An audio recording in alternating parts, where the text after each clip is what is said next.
42 taon akong nagtayo ng mga bahay at sa loob ng 42 segundo, nawasak ang aking kaluluwa. Dinuraan nila ako sa mukha sa harap ng 300 katao. Ngunit ng gabing iyon, habang nag-iinuman sila para sa aking kahihiyan, nilagdaan ko ang kontrata na magpapabago ng lahat. Kung ang kwentong ito ay tumatagos sa inyong puso, mag-subscribe.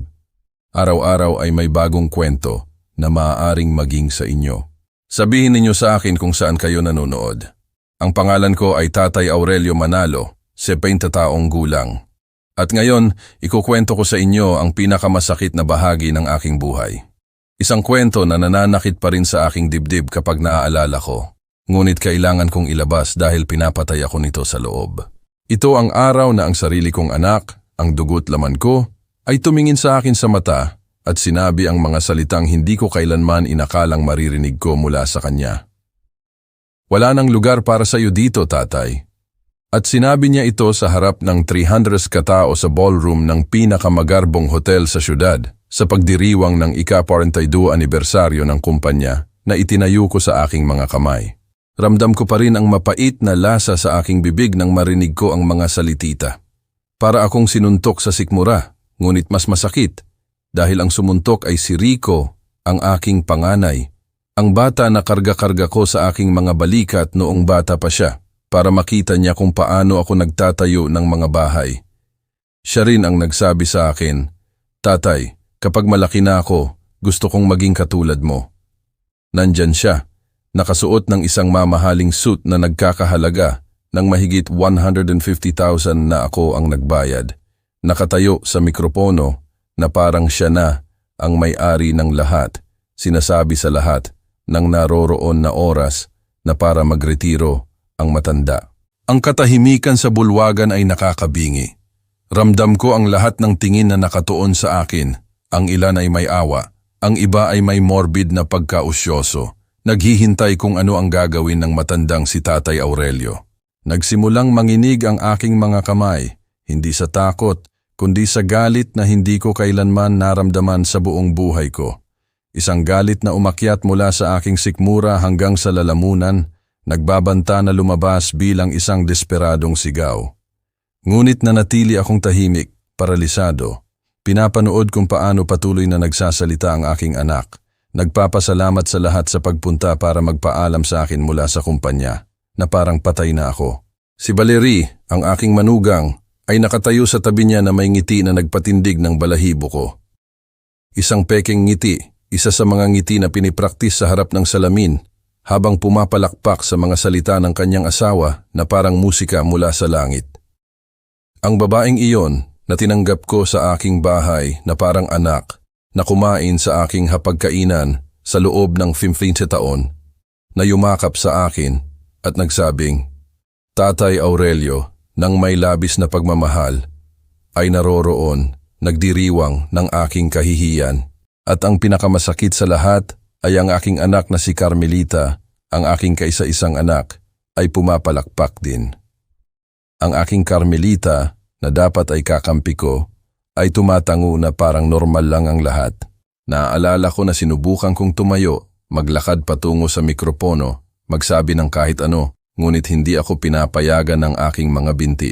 Para akong nabibigatan ng 42 taon ng pagtatrabaho, sakripisyo, ng paggising bago sumikat ang araw sa ilalim ng araw, nagtatayo ng mga bahay para bigyan sila ng mas magandang buhay. Naramdaman kong kinakapos ako sa hininga, na ang buhol sa aking lalamunan ay lulunod sa akin. At pagkatapos ay patuloy na nagsalita si Rico, sinasabi na kailangan ng bagong dugo ang kumpanya, na nagbago na ang panahon, na wala ng lugar para sa mga makalumang pamamaraan. Makalumang pamamaraan, iyon ang eksaktong mga salita niya. Na parang ang mga pinahahalagahan na itinuro ko sa kanya, ang katapatan, ang sipag, ang paggalang sa mga empleyado, ay isang bagay na dapat ikahiya, na parang ang lahat ng itinayo ko gamit ang aking mga kamay. Bawat ladrilyo na inilatag ko, bawat kontrata na nilagdaan ko, nang may pagkamay at ang aking salita, ay lipas na at dapat itapon. Ang sarili kong anak, ay binubura ako sa kasaysayan ng sarili kong kumpanya, ginagawang isang nakakahiya at hindi komportabling anekdota ng nakaraan ng aking pamana. Pagkatapos ay dumating ang pinakamalaking kahihiyan sa lahat. Tinawag ni Rico ang 2 security guard, 2 binata na ako mismo ang kumuha. Nakilala ang aking mga apo na kumain ng inihaw sa aking bahay tuwing linggo. Ang isa sa kanila, si Jose, ay hindi man lang makatingin sa aking mata nang lumapit siya. Tatay Aurelio, bulong niya sa akin. Pakiusap, huwag ninyo nang pahirapan pa ako. At naintindihan ko.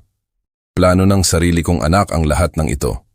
Hindi ito isang paalam, kundi isang pagpapaalis, isang pampublikong kahihiyan upang makita ng lahat na si Tatay Aurelio Manalo ay hindi na ang nagmamay-ari sa kumpanya na siya mismo ang nagtatag.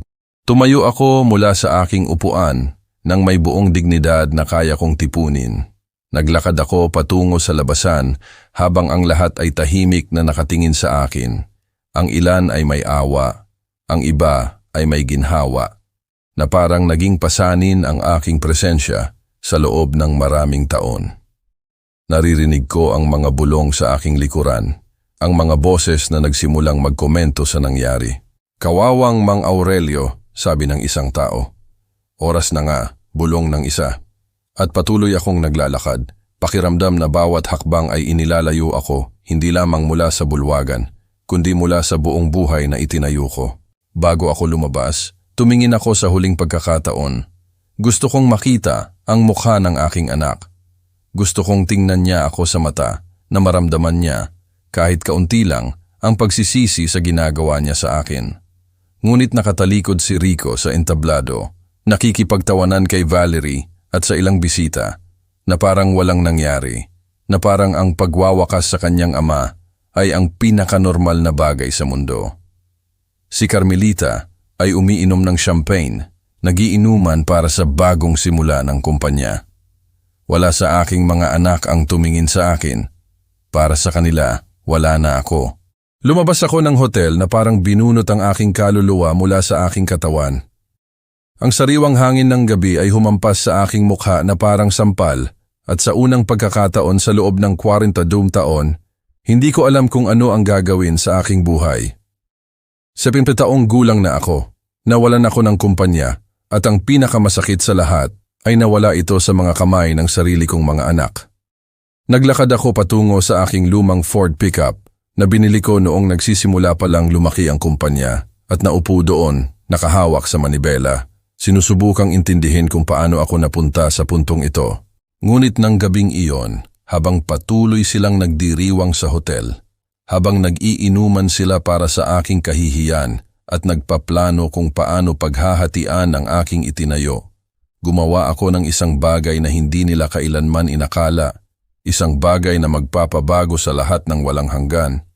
Binuksan ko ang glove compartment ng aking pickup at kinuha ang isang sobre na iningatan ko sa loob ng maraming buwan, naghihintay ng tamang oras. Nasa loob ang proposal na natanggap ko mula sa Meridian Builders, ang pinakamalaki naming kakumpetensya. At ng gabing iyon, bandang 11:30 ng gabi, nilagdaan ko ang kontrata na magpapabayad sa kanila sa lahat ng ginawa nila sa akin. Para maintindihan ninyo ang nangyari ng gabing iyon, kailangan ko kayong ibalik kakudupudulo taon na ang nakalipas. Noong 28 taong gulang ako, at wala akong anuman kundi 2 kamay na handang magtrabaho at isang pangarap na tila imposible. Panahon iyon ng 1982 at kararating ko lang sa syudad mula sa isang maliit na probinsya sa Timog Luzon kung saan walang kinabukasan para kaninuman. Kasama ko ang aking asawang si Aling Elena, buntis kay Rico at isang maleta na may 3 damit. Natulog kami sa isang maliit na silid sa bubong na kalahati ng aking sahod ang bayad mula sa pagbubuhat ng sako-sakong semento sa isang construction site. Ngunit mayroon akong isang bagay na walang sino man ang makakakuha sa akin. Ang katiyakan na balang araw ay magtatayo ako ng isang malaking bagay. Naaalala ko ang unang pagkakataon na nakita ako ni Rico na nagtatrabaho. 4 na taong gulang siya at dinala siya ni Aling Elena sa site kung saan ako naglalatag ng pundasyon para sa isang maliit na bahay. Ito ang una kong independenteng trabaho. Isang maliit na bahay na may 2 silid tulugan para sa isang batang mag-asawa na nagbigay sa akin ng pagkakataon dahil mas mura ang singil ko kaysa sa iba. Humanga si Rico habang pinapanood niya kung paano ko hinahalo ang semento, kung paano ko inilalagay ang mga ladrilyo isa-isa. Tatay, sabi niya sa akin, gumagawa ka ng mga bahay para tirahan ng mga tao. At ipinaliwanag ko sa kanya na oo, na bawat bahay na itinayo namin ay tahanan kung saan magiging masaya ang isang tao, kung saan lalaki ang mga bata, kung saan bubuo ng alaala ang mga pamilya. Ang mga unang taon ay mahirap, mas mahirap kaysa sa sino man na maaaring isipin. Nagtatrabaho ako mula 5 ng umaga hanggang 8 ng gabi, 7 araw sa isang linggo. Ang aking mga kamay ay laging may paltos, puno ng kalyo na nagdudugo kapag sobrang lamig. Ginagamot ni Aling Elena ang aking mga sugat gabi-gabi gamit ang alak at benda nang hindi nagrereklamo kahit alam kong masakit para sa kanya na makita akong umuuwi na pagod na pagod. Ngunit bawat pisong kinita ko ay iniipon namin. Bawat sentimo ay may patutunguhan. Bumili ng mas mahusay na kasangkapan, kumuha ng katulong, makakuha ng mas mataas na kalidad na materyales dahil malinaw sa akin na ito ay hindi lamang trabaho, ito ang kinabukasan ng aking pamilya. Lumaki si Rico na nakikita ang sakripisyong iyon.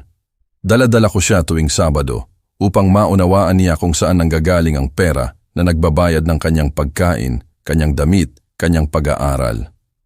Tinuruan ko siyang magbuhat ng maliliit na ladrilyo, maghalo ng apog sa buhangin, sumukat gamit ang tape measure. Sinabi niya sa akin, "Tatay, turuan mo ako ng lahat. Gusto kong magtayo ng mga bahay tulad mo." At ako ay nasasabik sa pag-iisip na balang araw ay magtatrabaho kami ng magkasama na ipagpapatuloy niya ang sinimulan ko. Hindi ko kailanman inakala na ang mga kamay na itinuro kong magtrabaho ay ang mga kamay din na isang araw ay magtutulak sa akin palabas ng sarili kong kumpanya. Nang 8 taong gulang si Rico, mayroon na kaming 3 empleyado at natapos na namin ang aming unang apartment building. Maliit lang, 6 na units lang, ngunit para sa akin, ito ang buong mundo. Nang araw na ibinigay namin ang mga susi sa mga pamilya, kasama ko si Rico. Nakikita kong paano niyakap ng mga mag-asawa ang kanilang mga anak sa kanilang bagong tahanan. Lumapit sa akin ang isang babae na may luha sa mata at sinabi, "Mang Manalo, hindi ninyo alam kung gaano kahalaga sa amin na magkaroon ng sariling bahay." At tinanong ako ni Rico, "Tatay, kaya ba natin ito ginagawa para maging masaya ang mga tao?" Sinabi ko na oo, iyon ang pinakamahalagang dahilan sa lahat. Di nagtagal, ipinanganak si Carmelita at patuloy na lumalaki ang kumpanya. Mayroon na kaming 10 empleyado, 2 truck at mga kontrata para magtayo ng mga bahay sa 3 magkakaibang subdivision. Sinabi sa akin ni Aling Elena na maaari na kaming magpahinga, na nakamit na namin ang aming hinahanap, ngunit may mas malaking pananaw ako. Gusto kong hindi maranasan ng aking mga anak ang naranasan ko.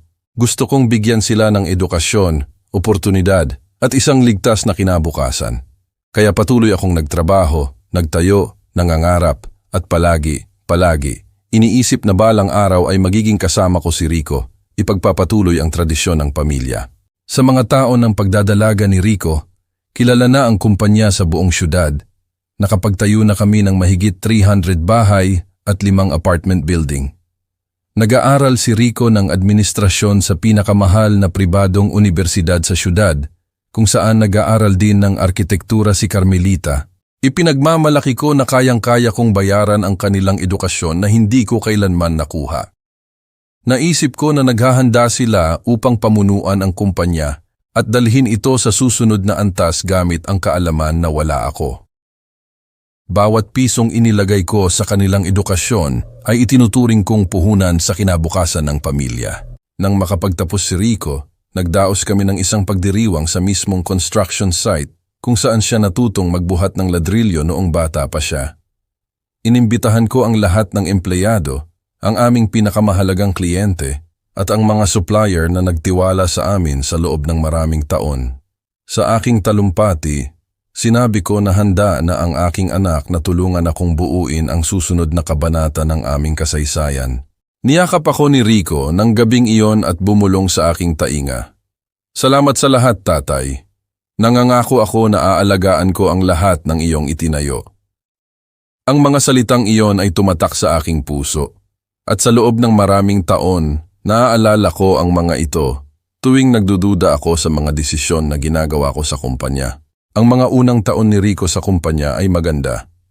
Nagbigay siya ng mga bagong ideya, mga computer system na hindi ko naiintindihan, ngunit nagpapabilis sa lahat. Minodernisa niya ang mga proseso, pinahusay ang accounting, nakakuha ng mas malalaking kontrata sa mas mahahalagang kumpanya. Ipinagmamalaki kong makita kung paano niya inilapat ang kanyang pinag-aralan, kung paano niya pinagsama ang aking karanasan sa kanyang kaalaman. Sumali rin si Carmelita pagkatapos niyang makapagtapos, nagdidisenyo ng mas modernong bahay, mas kaakit-akit para sa mga batang kliyente.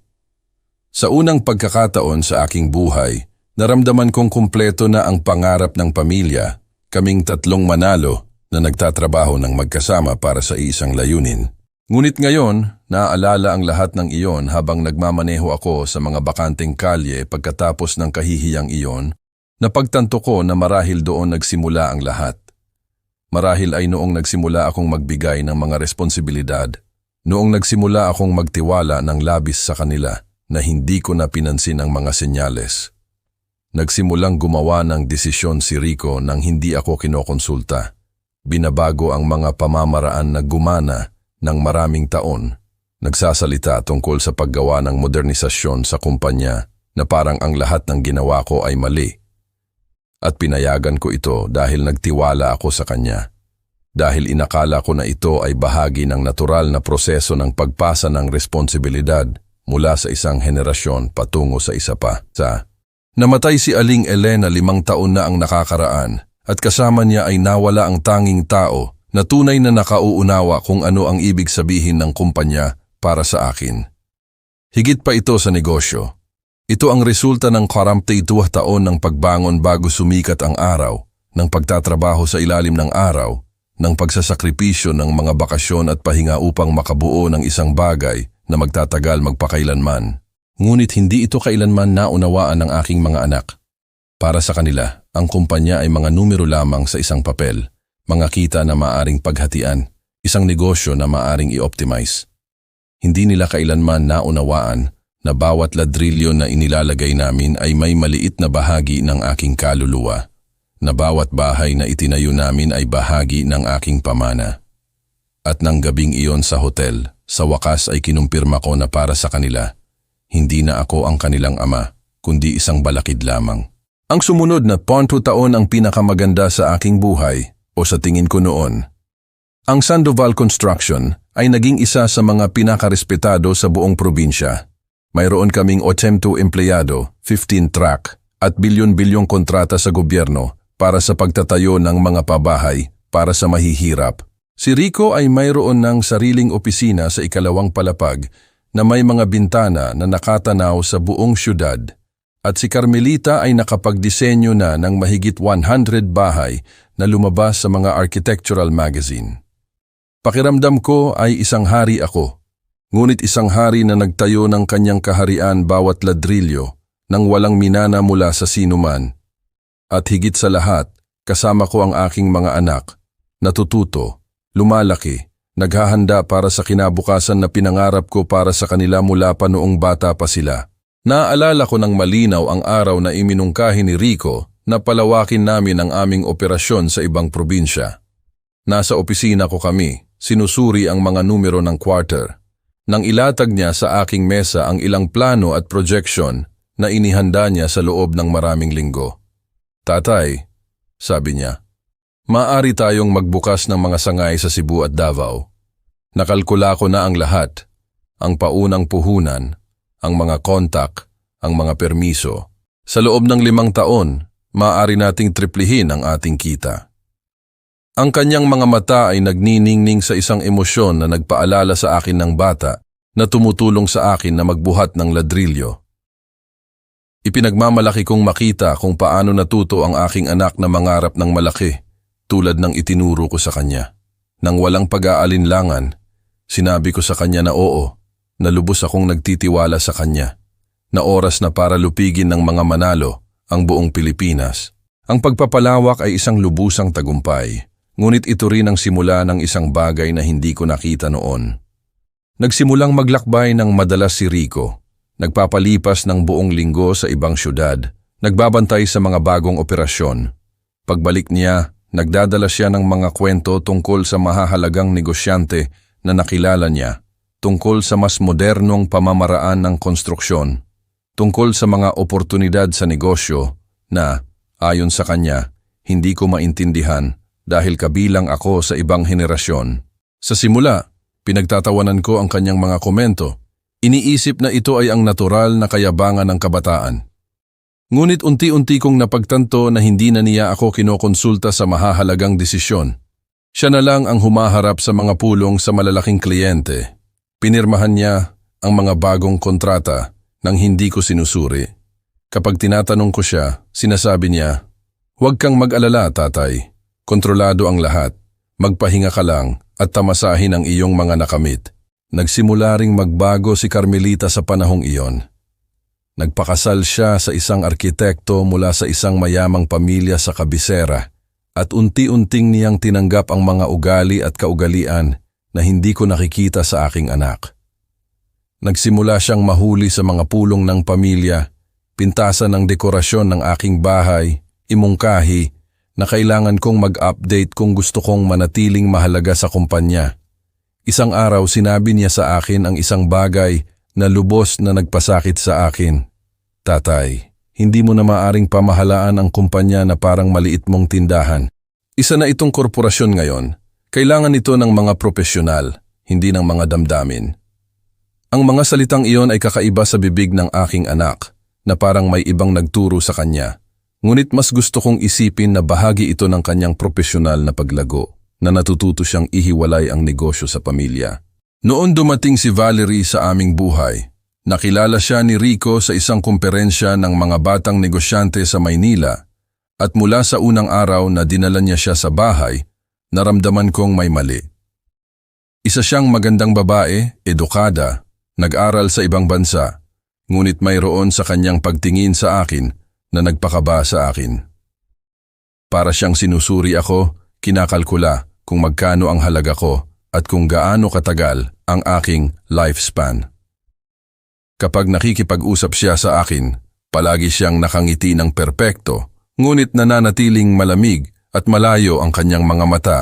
Si Aling Elena, na nabubuhay pa noon, ay nagkomento sa akin isang gabi, "Aurelio, ang babaeng iyon ay hindi tumitingin kay Rico ng may pagmamahal, kundi parang isang premyo na kanyang napanalunan.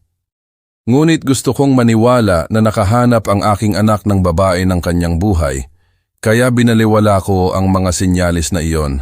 Ang kasal ni Rico at Valerie ang pinakamahalagang kaganapan sa lipunan na kailanman inorganisa ng aming pamilya.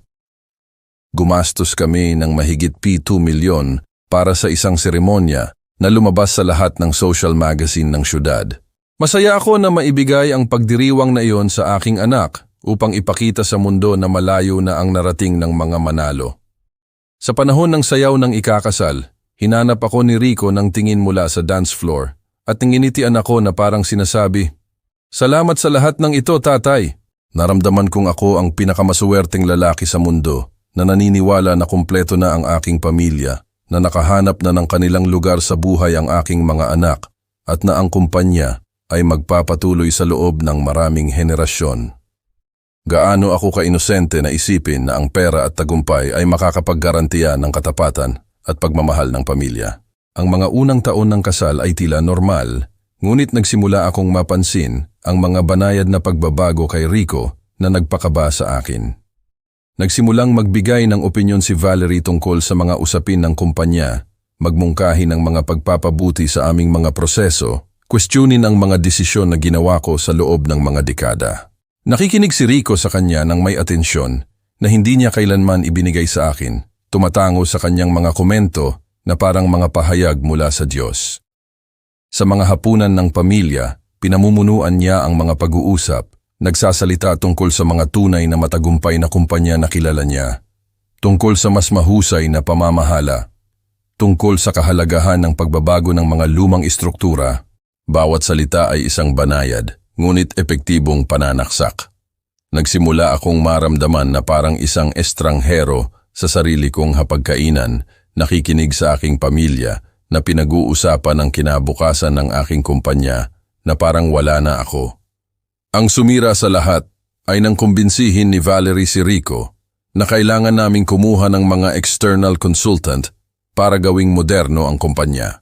Dumating ang 3 executive mula sa isang consulting firm mula sa kabisera na nakasuot ng mamahaling traje at may mga pinakabagong laptop upang sabihin sa amin kung paano namin dapat patakbuhin ang negosyo na itinayo ko mula sa wala. Sa loob ng 1 linggo, sinuri nila ang lahat ng aming proseso, ininterview ang mga empleyado, inanalisa ang aming mga numero.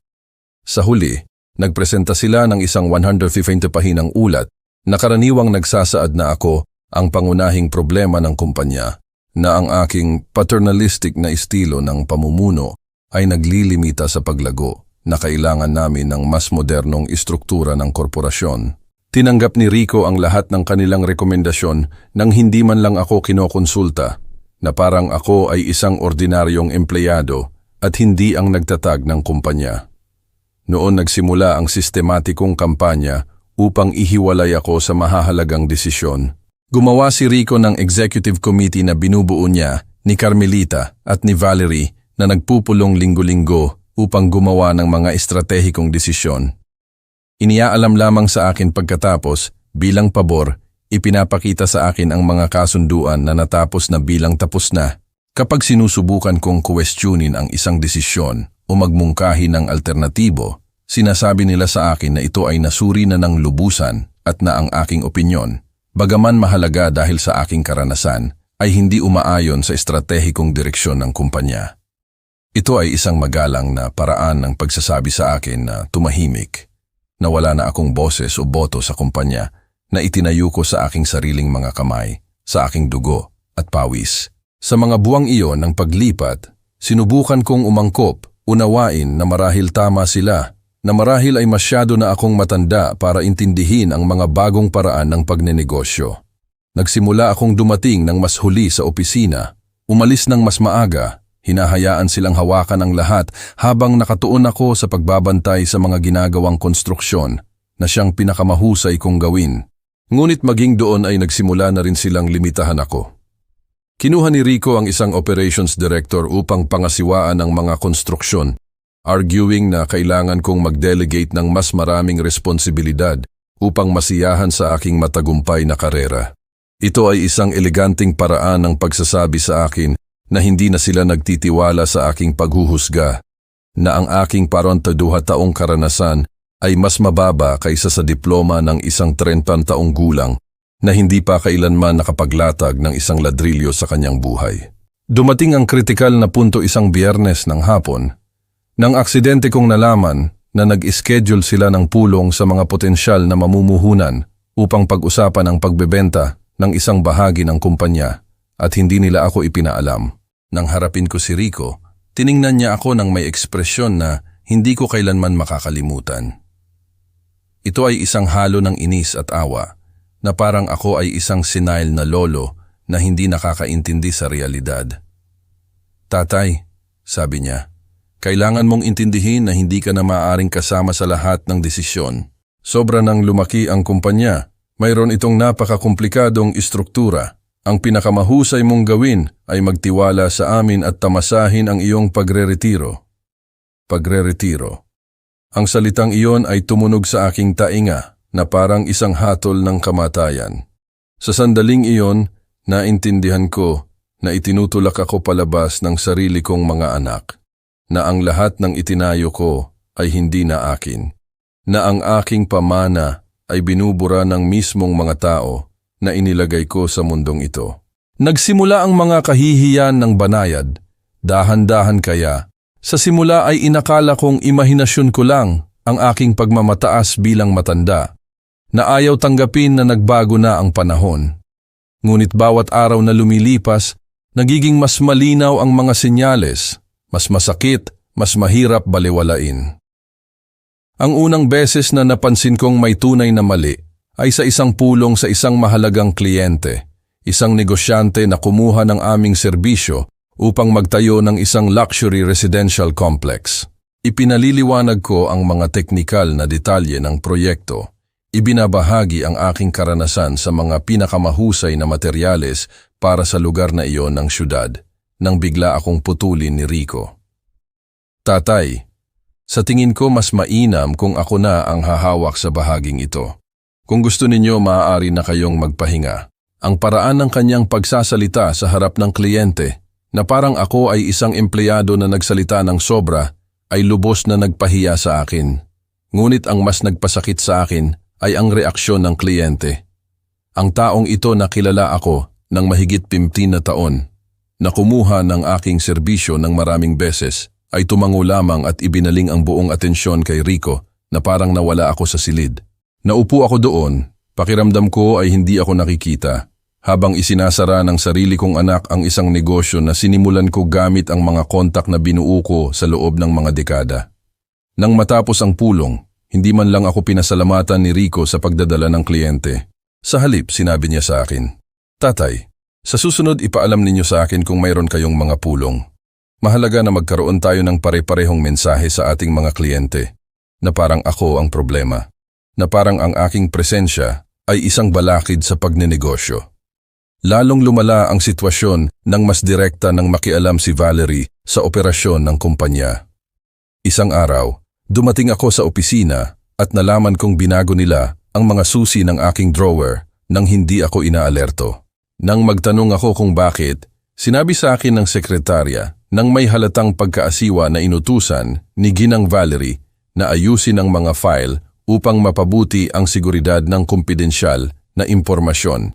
Kinailangan kong humingi ng pahintulot sa sarili kong manugang upang ma-access ang mga dokumento ng kumpanya na ako ang nagtatag.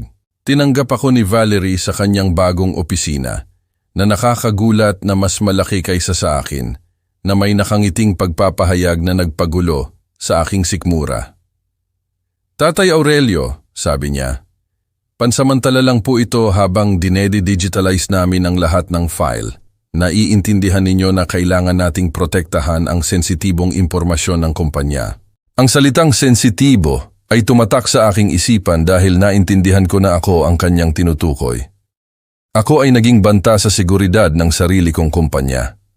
Ang aking mga dekada ng karanasan, ang aking kaalaman sa bawat kliyente, bawat supplier, bawat empleyado, ay hindi na isang mahalagang asset, kundi isang panganib na kailangan kontrolin.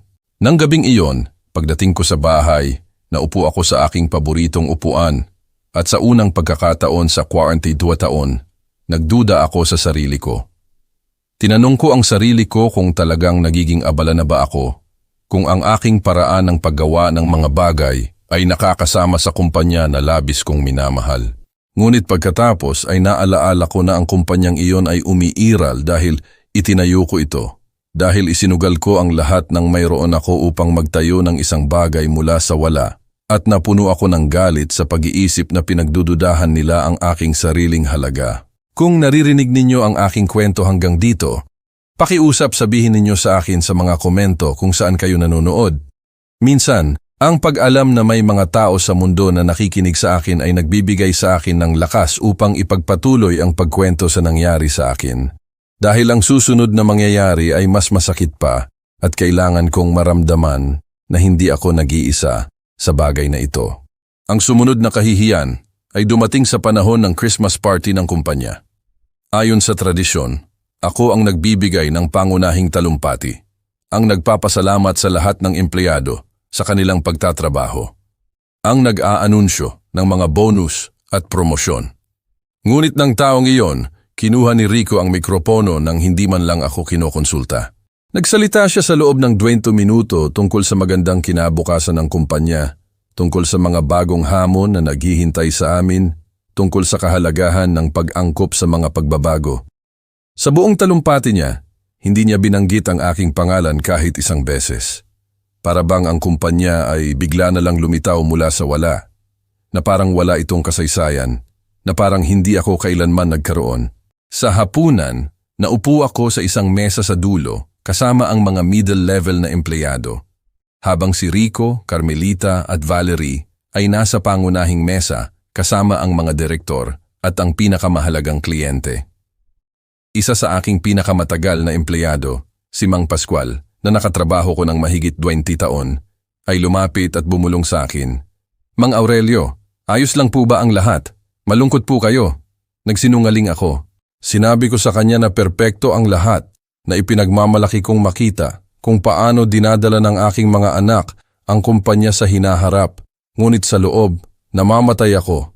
Pakiramdam na ang aking lugar sa pangunahing mesa ay ninakaw ng mismong mga taong inilagay ko doon.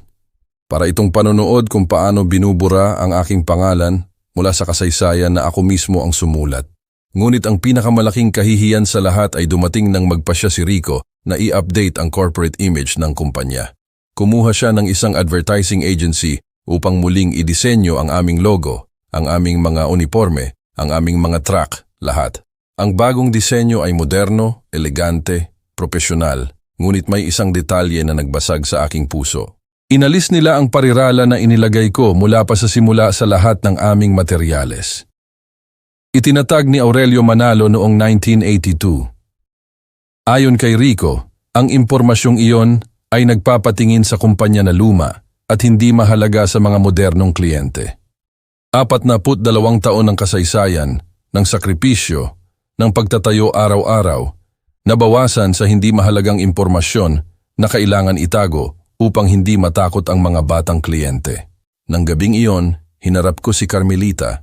Iniisip na bilang anak ko, maiintindihan niya kung ano ang ibig sabihin ng desisyong iyon para sa akin. Ngunit ang kanyang sagot ay mas masakit pa kaysa kay Rico. Tatay, sabi niya, hindi ito tungkol sa iyo.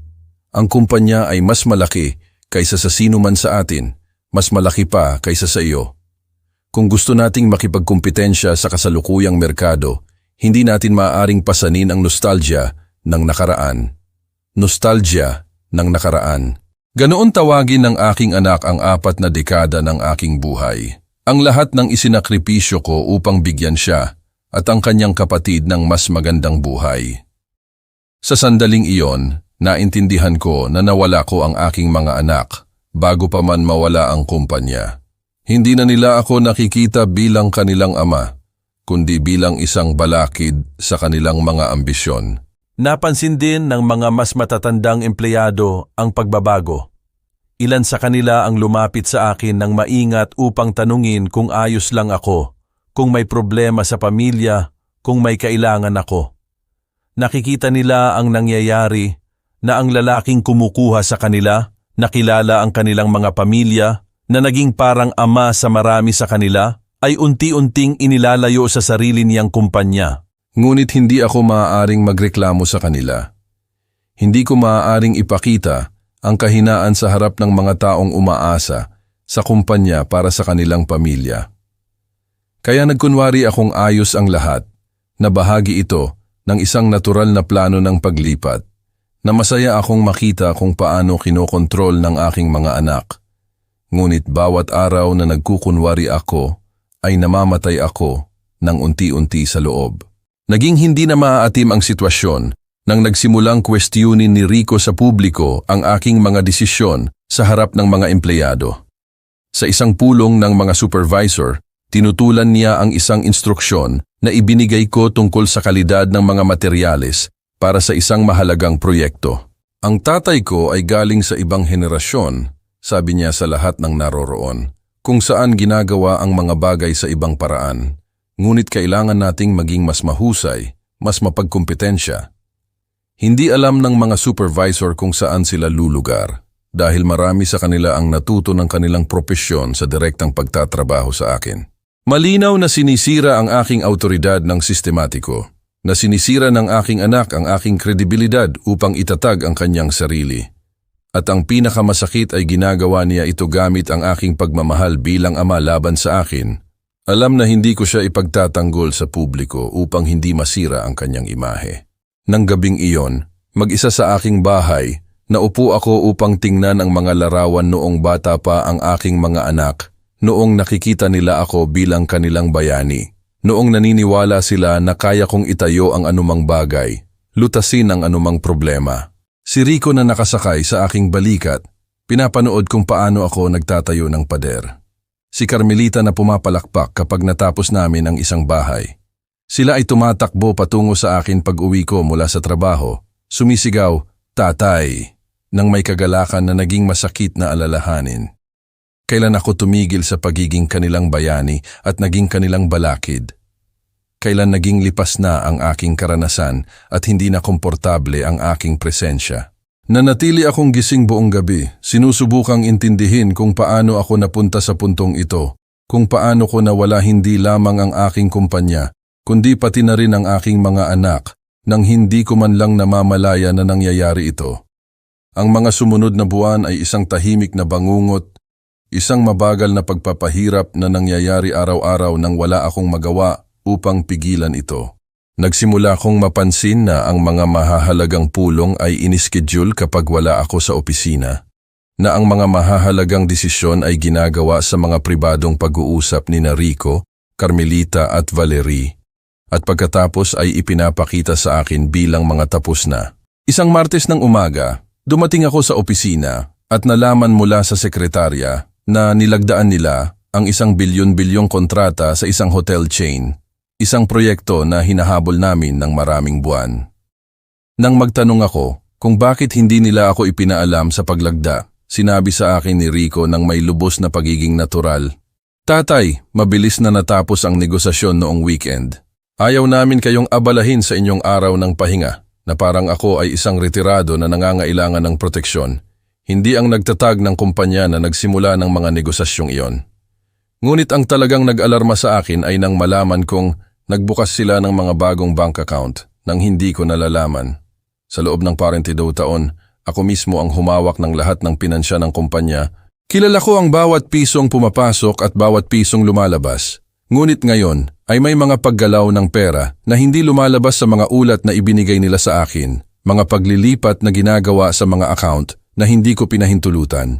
Nang harapin ko si Rico tungkol dito, ipinaliwanag niya na ini-optimize nila ang financial structure, gumagawa ng iba't ibang account para sa iba't ibang layunin, at si Valerie, na may karanasan sa corporate finance, ang humahawak sa bahaging iyon ng negosyo. "Mas mahusay ito, tatay," sabi niya. "Hindi mo na kailangang mag-alala sa mga teknikal na detalye na iyon. Ngunit alam ko na hindi ito kahusayan, kundi kontrol. Inihihiwalay nila ako sa pera upang hindi ako makagawa ng independyenteng desisyon." Nagsimulang kumalat ang paranoia sa akin nang nagsimula akong maghinala na sinusuri nila ang aking mga komunikasyon. Maraming beses akong sumubok tumawag sa mga lumang kliyente o mapagkakatiwala ang supplier upang mapanatili lang ang mga relasyon na binuo ko sa loob ng mga dekada, ngunit malamig ang kanilang pagtanggap sa akin na parang nakatanggap sila ng tagubilin na limitahan ang pakikipag-ugnayan sa akin. Isa sa aking pinakamatagal na supplier, si Mang Miguel, na nakatrabaho ko ng mahigit 20 taon, ay nagsabi sa akin ng isang bagay na nagpatindig ng balahibo ko. "Mang Aurelio, sinabi po ng inyong anak na hindi na kayo gaanong nakikialam sa operasyon, na lahat ng negosasyon ay dapat dumaan sa kanya. Totoo po ba na magre-retiro na kayo sa lalong madaling panahon?" Doon ko naintindihan na ipinapakalat ni Rico ang bersyon na kusang loob akong nagre-retiro. Inihahanda ang daan para sa aking pag-alis nang hindi mukhang pinatalsik nila ako. Lalong naging malinaw ang mga pagsasabuatan nang nagsimula akong dumating ng maaga sa opisina nang hindi nagpapaalam. Isang umaga, dumating ako ng 6:30, mas maaga kaysa sa karaniwan kong oras, at nahuli ko sina Rico, Carmelita at Valerie sa isang pulong sa conference room. May mga nakakalat na dokumento sa mesa, bukas ang mga laptop, at mahina silang nag-uusap ng may intensidad na biglang naputol nang makita nila ako. "Tatay," sabi ni Carmelita, halatang kinakabahan. "Ang aga mo naman ngayong araw?" Mabilis na isinara ni Rico ang kanyang laptop at pinulot ang mga papel. "Sinusuri lang namin ang ilang numero ng quarter," paliwanag niya. "Wala namang importante. Ngunit naabutan ko ang heading ng isa sa mga dokumento bago niya itago. Kumpidensyal na plano sa paglipat ng henerasyon. Ang sarili kong kinabukasan ay pinagdedesisyonan sa mga lihim na pulong nang wala akong boses o boto sa usapin. Sa parehong linggo, kumuha ako ng palihim ng isang independenteng accountant upang suriin ang mga libro ng kumpanya. Isa siyang mapagkakatiwalaan kong kaibigan na nakatrabaho ko sa mga unang taon noong nagsisimula pa lang ang kumpanya. Ang ipinakita niya sa akin ay nagbasag sa aking puso at nagpuno sa akin ng galit na hindi ko kailanman naramdaman. Naglilipat sila ng pera sa mga personal na account, binabayaran ang sarili nila ng bilyon-bilyong bonus nang wala ang aking pahintulot, bumibili ng mga ari-arian na lumalabas bilang investment ng kumpanya, ngunit nakapangalan sa kanila. Mas masahol pa, kumuha sila ng mga utang gamit ang mga ari-arian ng kumpanya bilang collateral na nagpapabigat sa amin ng napakalaking utang nang hindi ako kinokonsulta. Sinabi sa akin ng aking accountant ang isang bagay na nagbasag sa aking kaluluwa. Mang Aurelio, kung magpapatuloy sila sa ganito, sa loob ng 2 taon, ay kailangan nilang ibenta ang kumpanya para bayaran ang mga utang na kanilang inutang. Sinisira nila sa loob ng 2 taon ang itinayo ko sa loob ng 42 taon. Ngunit ang pinakamasakit sa lahat ay nang matuklasan kong nakikipag-usap sila sa mga abogado upang makahanap ng legal na paraan upang alisin ako sa pamamahala ng kumpanya. Sa pamamagitan ng isang kontak sa abogadong kanilang kinuha, nalaman ko na sinusuri nila ang mga opsyon upang ideklara akong hindi karapat-dapat na gampanan ang mga tungkulin ng ehekutibo dahil sa edad o upang pilitin akong magretiro para sa ikabubuti ng kumpanya. Kinonsulta nila ang posibilidad ng pagpapatawag ng isang pagpupulong ng mga shareholder upang iboto ang aking pag-alis, sinasamantala na sina Rico, Carmelita at Valerie ang may control sa 51% ng mga shares. Ito ay isang traidor na maingat na pinlano na isinagawa ng mismong mga tao na inilagay ko sa mundo na aking pinag-aral na ginawa kong kasosyo sa aking kumpanya upang masiguro ang kinabukasan ng pamilya. Sa mga kakilakilabot na linggong iyon, sinubukan kong lumapit kay Carmelita. Iniisip na marahil ay makapag-isip-isip siya na ang pagmamahal ng anak ay mas matimbang kaysa sa ambisyon. Isang hapon, inanyayahan ko siyang maghapunan. Kaming 2 lang, tulad noong bata pa siya at kinukwento niya sa akin ang kanyang mga problema sa eskwelahan. Nagpakatotoo ako sa kanya. Sinabi ko sa kanya na masakit para sa akin na maramdaman na inilalayo nila ako, na kailangan kong intindihin kung ano ang nagawa kong mali upang marapat ang ganitong trato. Ang kanyang sagot ay nagwasak sa akin. Tatay, wala kang nagawang masama. Ang problema ay wala ka ring nagawang tama. Kailangan ng kumpanya ng modernong pamumuno, pananaw sa hinaharap, hindi nostalgia ng nakaraan. Handa kami ni Rico na dalhin ang kumpanya sa susunod na antas, ngunit ikaw ay nagiging balakid. Ang sarili kong anak ay nagsasabi sa akin na ako ang problema, na ang aking karanasan ng 4 na dekada ay isang balakid sa pag-unlad. Nang gabing iyon, tinawagan ko ang aking nakatatandang kapatid na nakatira sa Amerika, ang tanging kamag-anak na lubos kong mapagkakatiwalaan. Ikinuwento ko sa kanya ang lahat ng nangyayari at sinabi niya sa akin ang isang bagay na nagbukas ng aking mga mata. Aurelio, hindi kanila nakikita bilang kanilang ama. Nakikita kanila bilang huling balakid sa pagitan nila at ng isang kayamanan na sa tingin nila ay karapat-dapat sila. Naghihintay sila na mamatay ka o maging senile para mapasa kanila ang lahat, ngunit dahil malakas ka pa at malinaw ang pag-iisip, nagpasya silang bilisan ang proseso. Ang kanyang mga salita ay matigas, ngunit may katuturan. Ang aking mga anak ay tumigil sa pagtingin sa akin bilang taong nagpalaki at nagturo sa kanila upang makita ako bilang ang matandang mayaman na humaharang sa pagitan nila at ng kanilang mana. At si Valerie ang naging katalista ng pagbabagong iyon, ang nagturo sa kanila na kalkulahin ang aking halaga sa mga terminong pinansyal sa halip na emosyonal. Nagpasya ako noon na gumawa ng isang bagay na hindi ko kailanman inakala na kailangan kong gawin. Imbestigahan ang sarili kong pamilya. Kumuha ako ng isang pribadong detektib upang alamin kung ano ang kanilang pinaplano, sino ang kanilang nakikipagpulong, anong mga financial movements ang kanilang ginagawa sa labas ng kumpanya. Ang natuklasan ko ay nagwasak sa aking puso sa libu-libong piraso. Si Valerie ay regular na nakikipagpulong sa mga executive ng mga kompetidor. Nag-e-explore ng mga offers para bilhin ang aming kumpanya. Nagbukas si Rico ng mga bank account sa Cayman Islands. Naghahanda para itago ang pera kapag nabenta na nila ang lahat. At ipinangalan ni Carmelita sa kanya ang ilang ari-arian na binili namin bilang pamilya.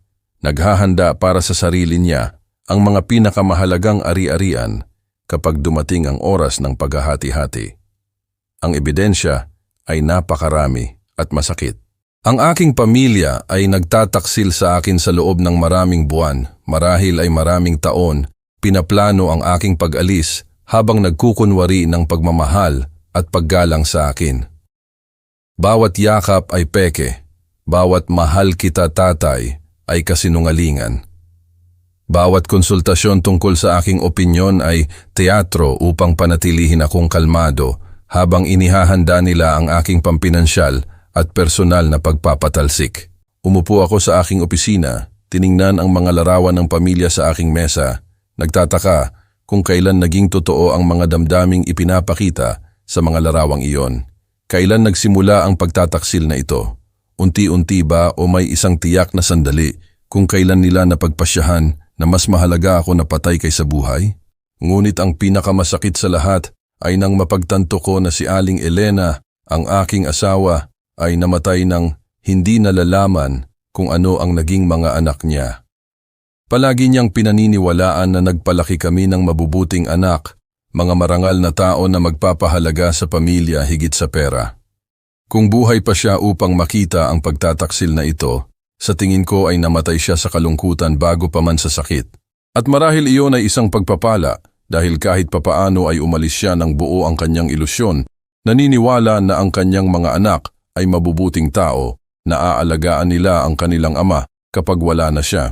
Hindi niya kailanman inakala na ang kanyang sariling mga anak ang magdudulot sa akin ng pinakamalaking sakit, ang magpapalit sa aking mga huling taon sa isang impyerno ng mga kahihiyan at pagtataksil. Nang gabing iyon, gumawa ako ng isang desisyon.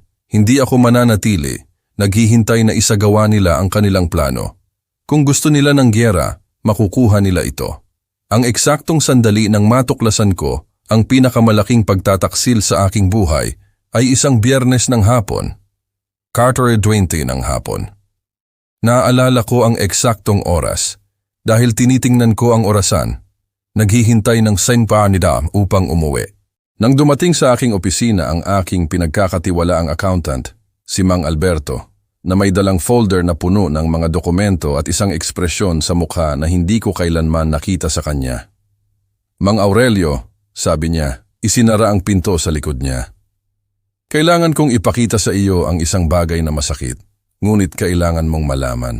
Binuksan niya ang folder at inilatag sa harap ko ang isang serye ng mga kontrata, bank transfers at legal na dokumento na sa simula ay hindi ko lubos na naintindihan. Ngunit habang ipinapaliwanag ni Mang Alberto sa akin ang bawat papel, bawat numero, bawat pirma, naramdaman kong parang sinasaksak ako sa dibdib, isa-isa hanggang sa hindi na ako makahinga. Ang natuklasan ni Mang Alberto ay ang aking sariling mga anak ay nagbebenta ng mga ari-arian ng kumpanya nang hindi ko nalalaman, naglilipat ng pera sa mga offshore account at naghahanda ng isang legal na istruktura na mag-iiwan sa akin na walang anuman kapag isinagawa nila ang kanilang huling plano. Ibinenta nila ang 3 sa aming pinakamahalagang ari-arian sa mga phantom company na sa katunayan ay pag-aari ni na Valerie at ng kanyang pamilya. Ang pera mula sa mga pagbebenta na iyon ay inilipat sa mga account sa ibang bansa na hindi abot ng mga autoridad ng Pilipinas at, syempre, hindi ko rin abot. Mang Aurelio, sabi ni Mang Alberto nang may luha sa mata, sistematiko silang nagnanakaw sa inyo sa loob ng nakaraang 2 taon at ang pinakamasahol ay ginawa nila ito sa paraan na kapag ninyo napagtanto, huli na ang lahat para mabawi ang anuman. Ngunit hindi lang iyon, Ang detective na kinuha ko ay nakakuha ng mga recording ng pag-uusap ni Rico at Valerie. Mga pag-uusap na nagbasag sa aking kaluluwa dahil ipinahayag nito hindi lamang ang lawak ng kanilang pagtataksil, kundi pati na rin ang lubusang paghamak na kanilang nararamdaman sa akin. Sa isa sa mga recording na kinuha sa isang restaurant kung saan inakala nilang walang nakakarinig sa kanila, sinabi ni Valerie kay Rico, "Ang tatay mo ay matanda na. Hindi na niya naiintindihan kung paano gumagana ang modernong negosyo. Isa siyang balakid na kailangan nating alisin bago niya sirain ang lahat ng itinayo natin." At si Rico, ang aking sariling anak, ang dugo't laman ko, ay sumagot, "Tama ka. Akala niya ay kanya ang kumpanyang ito, ngunit kami ang tunay na nagpalaki nito. Kung wala kami, nagtatayo pa rin siya ng maliliit na bahay na may 2 silid para sa mahihirap na pamilya." Sa isa pang recording na mas masakit, kasama si Carmelita sa pag-uusap. Ang aking anak, ang aking kaisa-isang anak, ay nagsasabi ng mga bagay na hindi ko kailanman inakalang maririnig ko mula sa kanyang bibig. Ang tatay ko ay nabubuhay sa nakaraan. Akala niya dahil siya ang nagtatag ng kumpanya, 40 taon na ang nakakaraan, may karapatan siyang kontrolin ito magpakailanman. Ngunit ipinuhunan din namin ang aming buhay dito at karapat-dapat kaming gumawa ng mga desisyon. Bukod pa rito, matanda na siya. Maaari siyang mamatay anumang oras at iwanan kami sa isang malaking legal na problema kung hindi namin aayusin ang lahat bago iyon. Ang pag-uusap tungkol sa aking kamatayan na parang ito ay isang administrative inconvenience, na parang ako ay isang nakabinbing transaksyon na kailangan lutasin upang makapagpatuloy sa kanilang mga plano. Ang sarili kong anak ay naghihintay ng aking kamatayan na parang ito ay isang kalayaan. Ngunit ang recording na pinakawasak sa akin ay isang pag-uusap sa pagitan ng 3 kung saan pinag-uusapan nila ang mga detalye kung paano nila ako aalisin. Kinonsulta ni Valerie ang mga abogado na dalubhasa sa mga kaso ng senile incompetence at natuklasan niya na maaari nila akong ideklara na mentally incapacitated kung makukuha nila ang testimonya ng 2 doktor at isang psychologist. "Madali lang," sabi ni Valerie sa recording. "Kukuhanan namin ang mga tamang espesyalista. Susuriin nila si Tatay Aurelio. Tutukuyin nila na hindi na siya angkop na gumawa ng mga desisyon sa negosyo dahil sa kanyang edad. At kukunin namin ang buong legal na kontrol." Nagtanong si Rico, "Paano kung lumaban siya?" Ang sagot ni Valerie ay nagpatindig ng balahibo ko. Sa edad na 70, sino ang maniniwala sa kanya? Akala ng lahat ay matigas lang siyang matanda na ayaw tanggapin ang realidad. Nagdagdag si Carmelita ng kanyang sariling lason sa pag-uusap. Bukod pa rito, maaari nating gamitin ang kanyang pag-uugali sa mga nakaraang buwan bilang ebidensya. Naging paranoid siya, nagdududa, nagtatanong ng mga kakaibang tanong tungkol sa pinansya. Sasabihin ng sino mang psychologist na ito ay mga sintomas ng maagang demensya o cognitive decline na may kaugnayan sa edad. Ginagamit nila ang aking natural na reaksyon sa kanilang pagtataksil bilang ebidensya na nawawala na ako sa katinuan. Ang aking kawalan ng tiwala na lubos na makatwiran dahil sa totoo lang ay pinagtataksilan nila ako, ay ipipresenta nila bilang patunay na ako ay baliw. Ito ay isang plano na parang diablo, perpektong nakalkula upang sirain hindi lamang ang aking ari-arian, kundi pati na rin ang aking dignidad at ang aking pag-iisip. Sa recording na iyon, pinag-usapan din nila kung ano ang gagawin sa akin pagkatapos nilang kunin ang buong kontrol. Iminungkahi ni Rico, maaari nating ilagay siya sa isang luxury retirement home, isang bagay na magandang tingnan sa lipunan, na parang inaalagaan namin siya. Ngunit may ibang ideya si Valerie. Mas mabuti kung bibilhan natin siya ng maliit na bahay sa isang probinsya, malayo dito, kung saan hindi siya makakagambala sa negosyo. Bibigyan natin siya ng buwanang pensyon para mabuhay ng komportable, ngunit walang access sa kumpanya o sa mahahalagang kontak. Sumang-ayon si Carmelita. Oo, mas mabuti na ilayo siya. Kung mananatili siya dito, palagi siyang susubukang makialam sa lahat.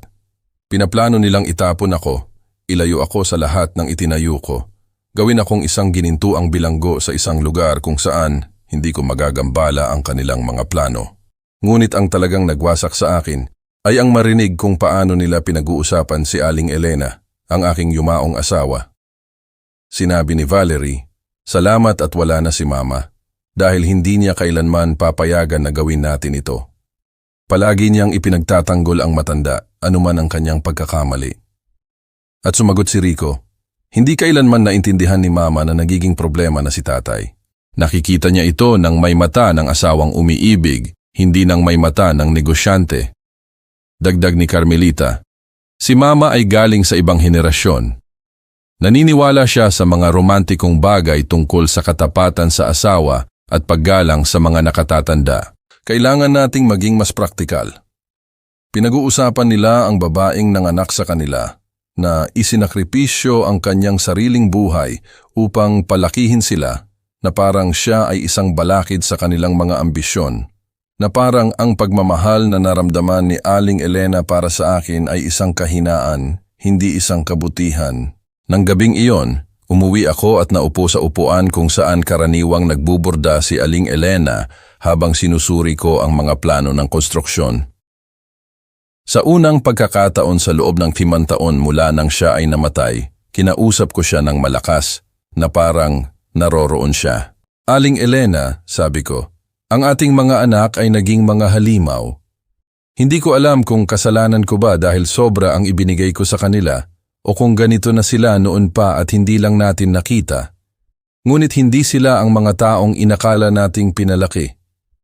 Umiyak ako ng gabing iyon tulad ng hindi ko pag-iyak mula pa noong libing ng aking asawa.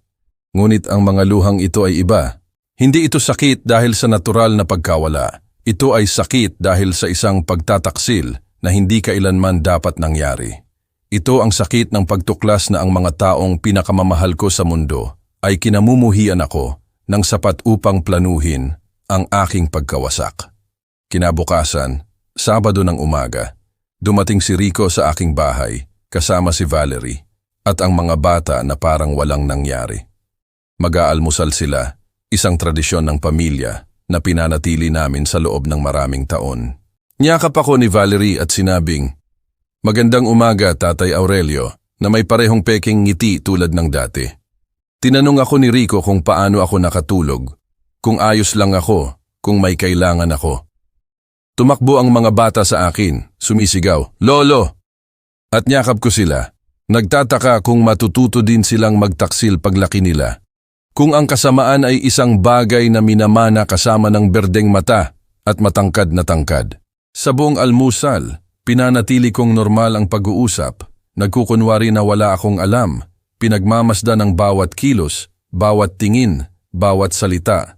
Naghahanap ng mga senyales ng pagtataksil na alam kong umiiral na ngayon.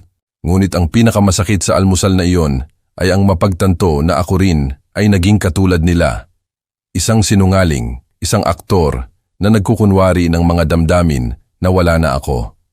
Nang tanungin ako ni Rico kung masaya ba ako sa takbo ng kumpanya, sinabi ko na oo, na ipinagmamalaki kong makita kung paano siya at si Carmelita ay kumukuha ng mga responsibilidad.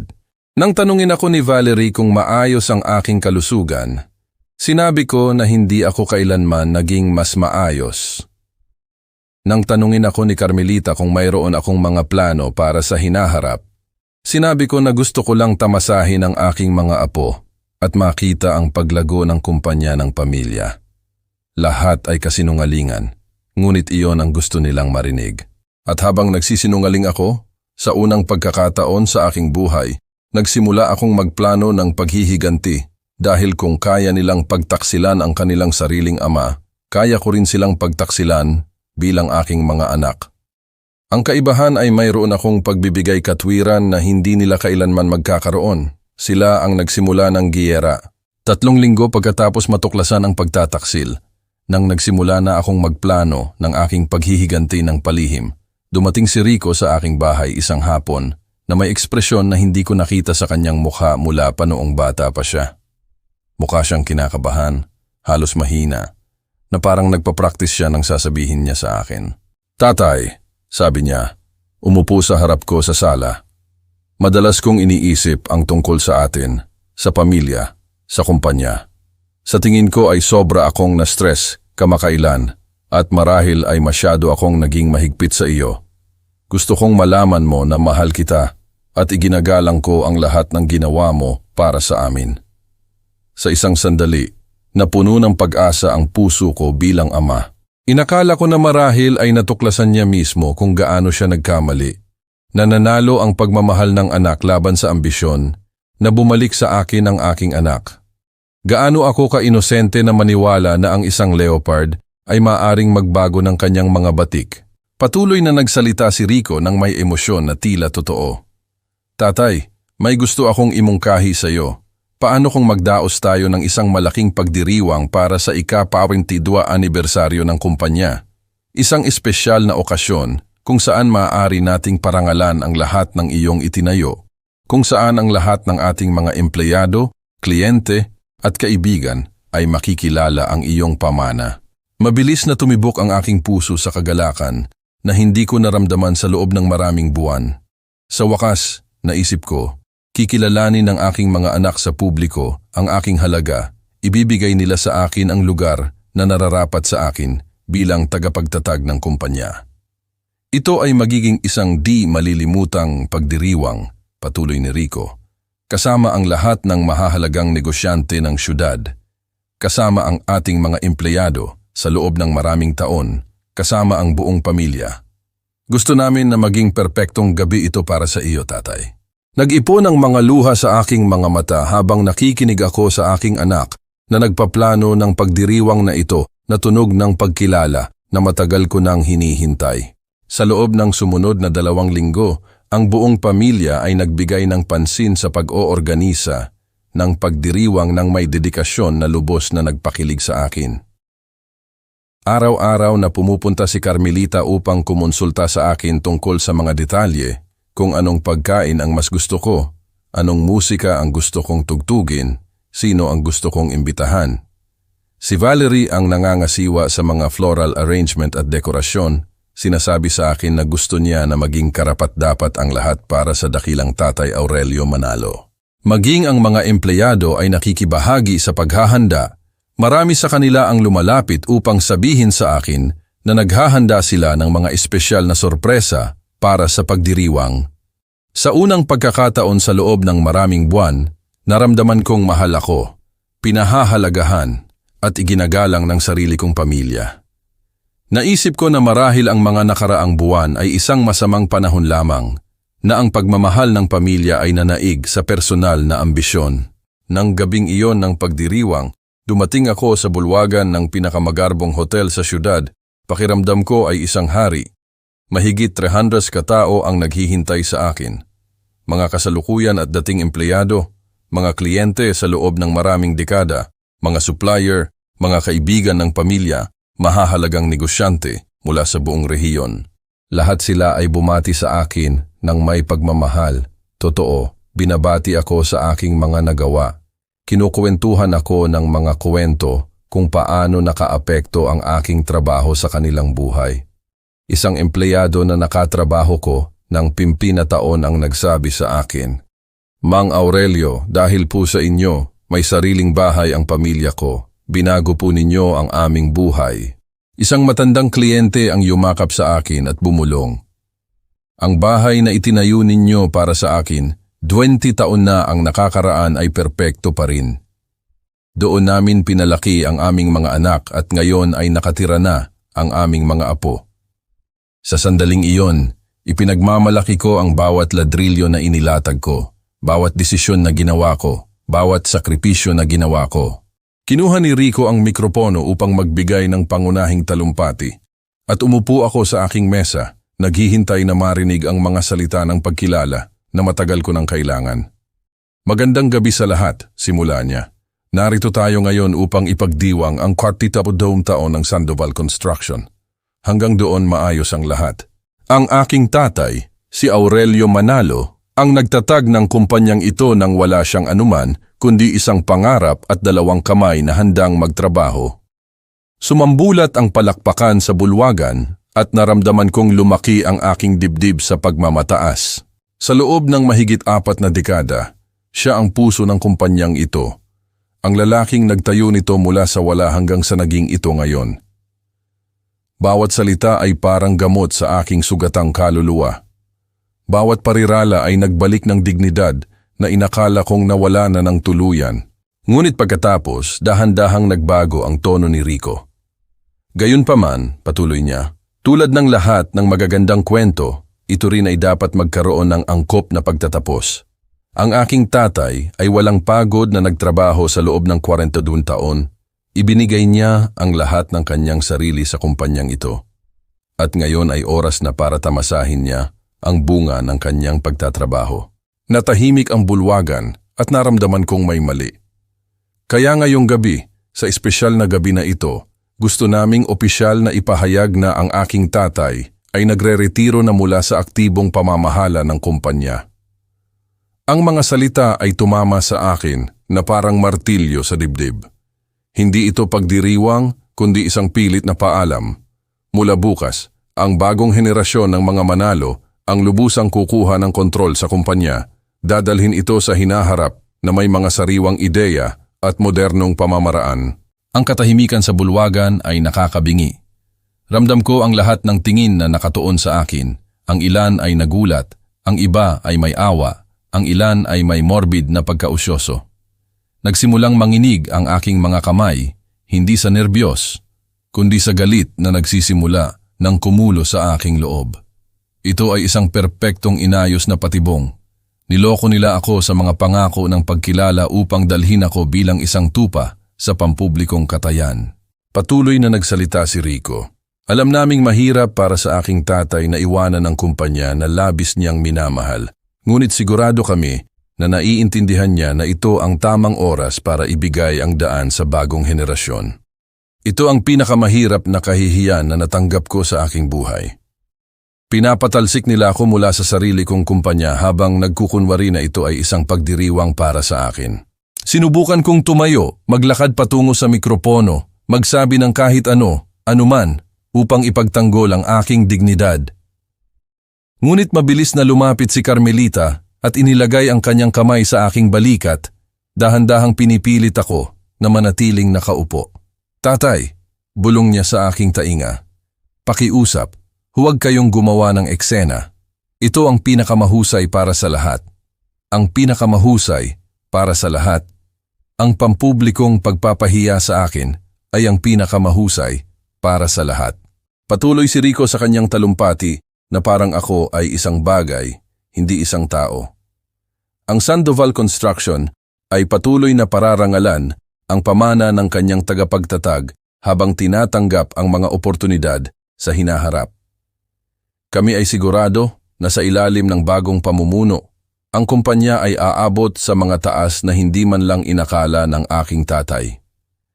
Bawat salita ay isang pananaksak, bawat parirala ay isang eleganteng paraan ng pagsasabi na hindi na ako kapaki-pakinabang, na ako ay isang balakid sa pag-unlad.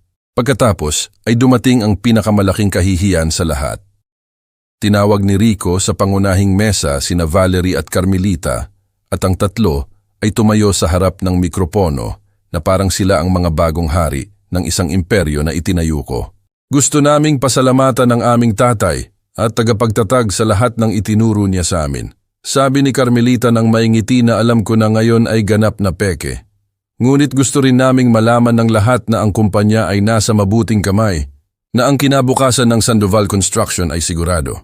Kinuha ni Valerie ang mikropono at idinagdag, makatitiyak si Tatay Aurelio na magpapatuloy ang kanyang pamana, ngunit sa enerhiya at pananaw na kailangan ng modernong panahon. Para bang pinag-uusapan nila ako na parang patay na ako, na parang ako ay isang alaala na lamang ng nakaraan na kailangan parangalan bago kalimutan. Nagsimulang pumalakpak ang publiko, ngunit ito ay isang hindi komportableng palakpak, pilit na parang hindi alam ng mga tao kung paano magre-react sa isang nakakahiyang sitwasyon. Ang ilang matatandang empleyado ay tumingin sa akin ng may pagkalito at kalungkutan, malinaw na hindi naiintindihan kung ano ang tunay na nangyayari. Isa sa aking pinakamatagal na supervisor, si Mang Ramon, ay lumapit sa aking mesa at bumulong, Mang Aurelio, Ito po ba ang gusto ninyo? Hindi ako makasagot dahil may buhol sa aking lalamunan na pumipigil sa akin na magsalita. Nagawa ko lang iling ang aking ulo ng negatibo habang naramdaman kong nagbabanta ang mga luha na lumabas sa aking mga mata sa harap ng 300 katao na dumating sa akala nila ay isang pagdiriwang ng aking karera. Nagpatuloy ang pagdiriwang na parang walang nangyari, na may musika, sayawan at masiglang pag-uusap, ngunit nanatili akong nakaupo sa aking mesa, pakiramdam na binunot ang aking kaluluwa mula sa aking katawan. Lumapit ang ilang bisita upang batiin ako sa aking nararapat na pagreretiro nang hindi na pagtatanto na nasasaksihan nila ang isang pampublikong pagpapatalsik na nagkukunwari bilang pagdiriwang. Sina Rico, Carmelita at Valerie ay tumatanggap ng mga pagbati at papuri na parang nakamit nila ang isang kahangahangang bagay. Samantalang sa katunayan ay kakagawa lang nila ng pinakamalupit na corporate parricide na nakita ko sa aking buhay.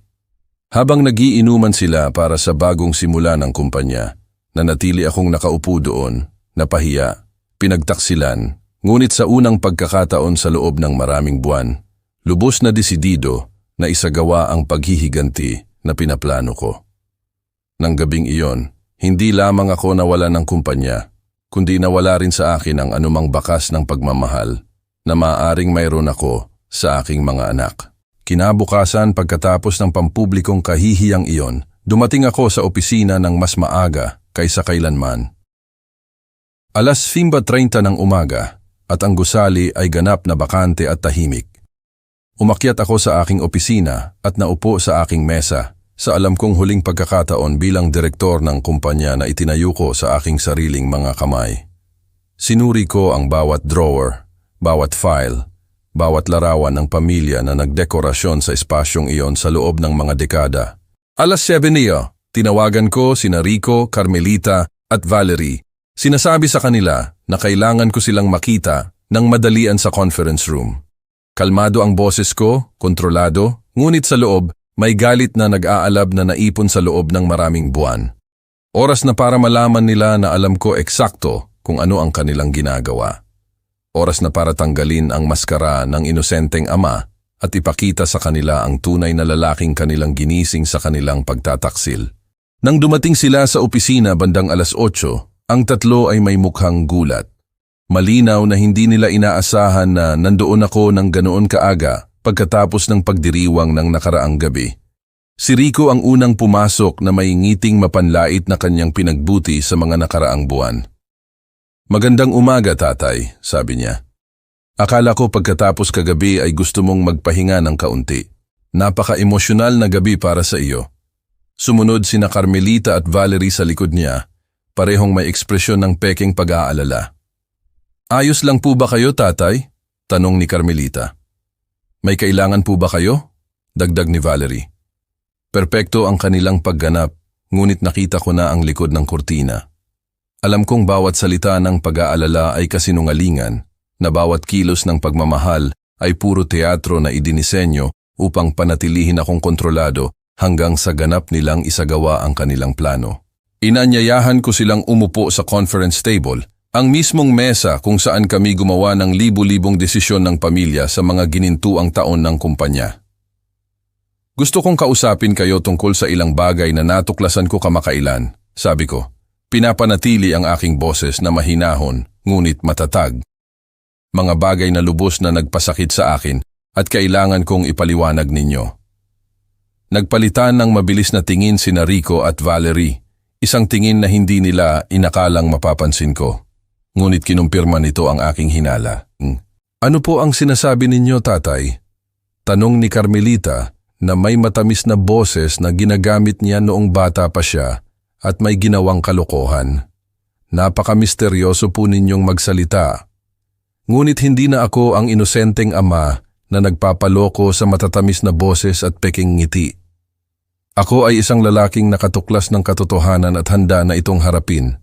Kinuha ko mula sa aking portfolio ang folder na naglalaman ng lahat ng ebidensya na aking nakolekta. Ang mga financial document, ang mga fraudulent bank transfers, ang mga transcription ng mga recording, ang mga ulat ng pribadong detektive. Inilapag ko ito sa mesa nang may malakas na tunog na nagpatalon sa kanila. Ito ang gusto kong ipaliwanag ninyo, sabi ko. Binuksan ang folder at inilatag ang mga dokumento sa harap nila. Ang mga bilyon-bilyong transfers na ito sa mga offshore account na ginawa ninyo nang wala ang aking pahintulot. Ang mga pagbebenta ng mga ari-arian ng kumpanya sa napakababang presyo sa mga kumpanya na pag-aari pala ng pamilya ni Valerie. Ang mga bonus na itinalaga ninyo sa inyong sarili, mga bonus na mas malaki pa kaysa sa kinita ko sa buong buhay ko. Ang ekspresyon sa kanilang mga mukha ay agad na nagbago mula sa peking gulat patungo sa totoong takot. Hindi na sila makapagkunwari ng kawalang kasalanan nang ang ebidensya ay nasa harap nila. Si Rico ang unang sumubok ipaliwanag ang hindi maipaliwanag. Tatay, sabi niya, na may boses na ginagamit niya kapag sinusubukan niyang ipaliwanag ang isang komplikadong bagay sa isang taong itinuturing niyang mas mababa. Ang mga iyon ay komplikadong desisyon sa negosyo na ginawa namin upang i-optimize ang financial structure ng kumpanya. Alam kong hindi mo ito lubos na naiintindihan, ngunit magtiwala ka na lahat ng ginawa namin ay para sa ikabubuti ng kumpanya. Ang kanyang kayabangan ay mas nagpagalit sa akin kaysa sa kanyang pagtataksil. Matapos magnakaw ng bilyon-bilyong piso, may lakas pa siyang sabihin sa akin na hindi ako nakakaintindi, na dapat akong magtiwala sa kanya. Optimize ang financial structure? Sigaw ko, nawalan ng kontrol sa aking boses sa unang pagkakataon. Ito ay pagnanakaw, Rico. Ito ay pagtataksil. Ito ay pagsira sa sarili mong ama para yumaman ka at ang iyong asawa. Ang katahimikan na sumunod sa aking pagsabog ay nakakabingi. Doon ko kinuha ang pinakamalakas na sandata na mayroon ako. Ang mga transcription ng kanilang mga pribadong pag-uusap. Ngunit hindi ito ang pinakamasahol. Patuloy ko, inilatag ang mga papel sa harap nila. Ito ang pinakamasahol. Ang sarili ninyong mga salita na ni-record habang pinaplano ninyo kung paano ninyo ako aalisin. Nagsimula akong basahin nang malakas ang mga pinakamasakit na parirala. Ang tatay mo ay matanda na. Hindi na niya naiintindihan kung paano gumagana ang modernong negosyo. Isa siyang balakid na kailangan nating alisin. Namutla ang mukha ni Valerie na parang papel. Akala niya ay kanya ang kumpanyang ito, ngunit kami ang tunay na nagpalaki nito. Patuloy kong binasa ang mga salita ni Rico. Ang tatay ko ay nabubuhay sa nakaraan. Maaari siyang mamatay anumang oras at iwanan kami sa isang malaking legal na problema. Binasa ko ang mga salita ni Carmelita. Sa bawat parirala na binabasa ko, nakita ko kung paano nagkalasog-lasog ang kanilang pagkukunwari ng paggalang at pagmamahal ng pamilya na kanilang pinanatili sa loob ng maraming buwan. Si Carmelita ang unang nabasag. Nagsimula siyang umiyak, ngunit hindi ito luha ng pagsisisi, kundi luha ng takot ng isang taong nabuking. Tatay, maaari po bang ipaliwanag ko ang lahat? Ang mga bagay ay hindi po tulad ng iniisip ninyo. Mahal po namin kayo. Sinusubukan lang po namin protektahan ang kumpanya upang masiguro ang kinabukasan ng buong pamilya. Ngunit wala na akong pasensya para sa marami pang kasinungalingan. Protektahan ang kumpanya? Sa ano? Sigaw ko. Mula sa akin, mula sa lalaking nagtatag nito. Mula sa lalaking nagpakamatay sa pagtatrabaho ng karuntuoy 2 taon upang bigyan kayo ng buhay na hindi ko kailanman naranasan. Sinubukan ni Valerie na makialam gamit ang kanyang kalmado at kalkuladong boses. Tatay Aurelio, naiintindihan kong galit kayo, ngunit kailangan ninyong makita ang buong larawan. Kailangan ng kumpanya ng restrukturasyon. At ikaw, tumahimik ka, galit kong sabi. Hindi ka aking anak. Wala kang karapatang magbigay ng opinyon tungkol sa aking kumpanya. Sa wakas ay ipinakita ni Rico ang kanyang totoong mukha. Tumayo siya mula sa upuan nang may ekspresyon ng galit na hindi ko kailanman nakita sa kanya. Isang galit na nagbunyag sa tunay na lalaki na nagtatago sa likod ng magalang na anak. Alam mo ba, tatay? Tama ka. Pinlano namin ang lahat ng ito. Gusto namin na lumayo ka sa kumpanya. At alam mo kung bakit. Dahil hindi mo na ito kayang hawakan. Dahil ang iyong mga lumang pamamaraan ay naglilimita sa amin. Dahil bawat araw na ginugugol mo dito ay nawawalan kami ng pera at oportunidad. Ang kanyang brutal na katapatan ay mas nagpasakit sa akin kaysa sa lahat ng kanyang mga kasinungalingan. Ang kumpanyang ito ay nagkakahalaga ng 10 beses na mas malaki kaysa sa halaga nito noong ikaw lang ang humahawak, patuloy niya. Kami ang nagpalaki nito. Kami ang nagdala ng mga mahahalagang kliyente. Kami ang nag-modernize ng lahat. Hindi ka na kailangan dito. Para akong sinampal sa bawat salita. Tumayo ako mula sa aking upuan at naglakad patungo kay Rico hanggang sa magkaharap kami.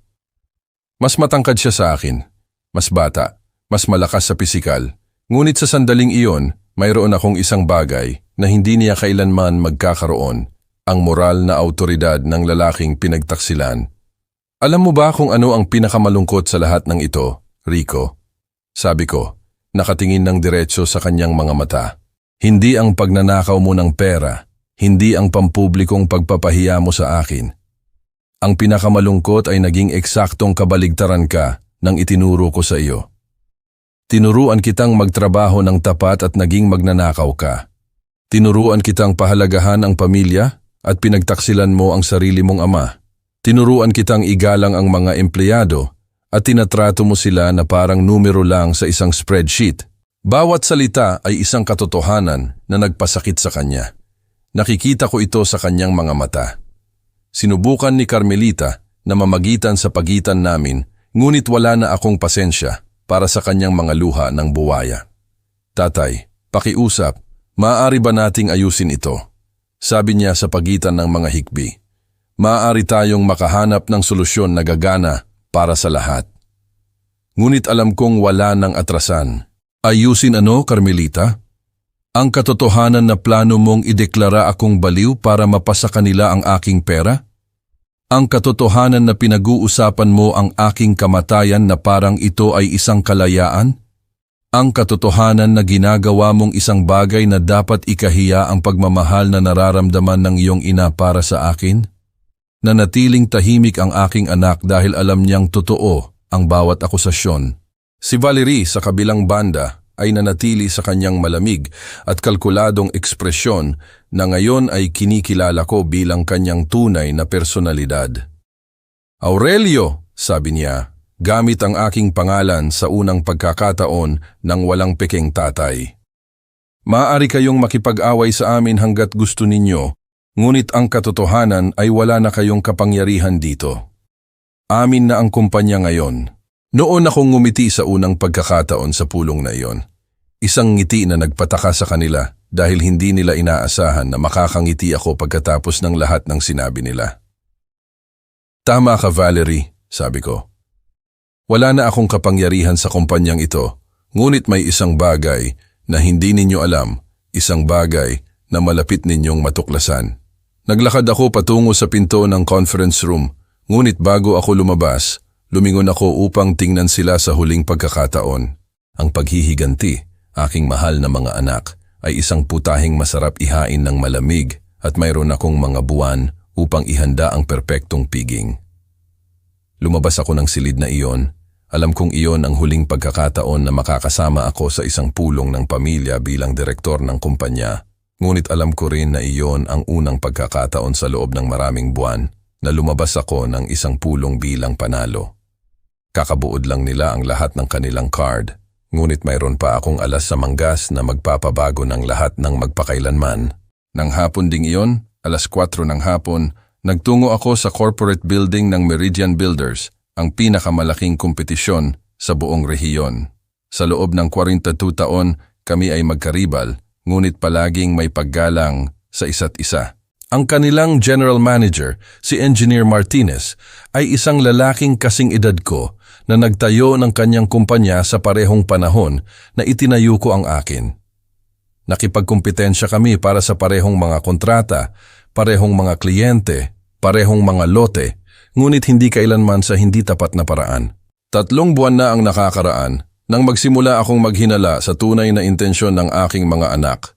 Nagbigay si Engineer Martinez sa akin ng isang panukala na sa panahong iyon ay tinanggihan ko dahil sa katapatan sa pamilya.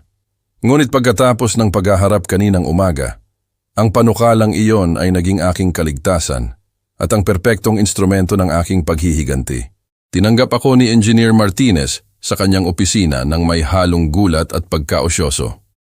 Aurelio, sabi niya, mahigpit na nakikipagkamay sa akin. Hindi ko inaasahan na makita ka kaagad. Napag-isipan mo na ba ang aking panukala?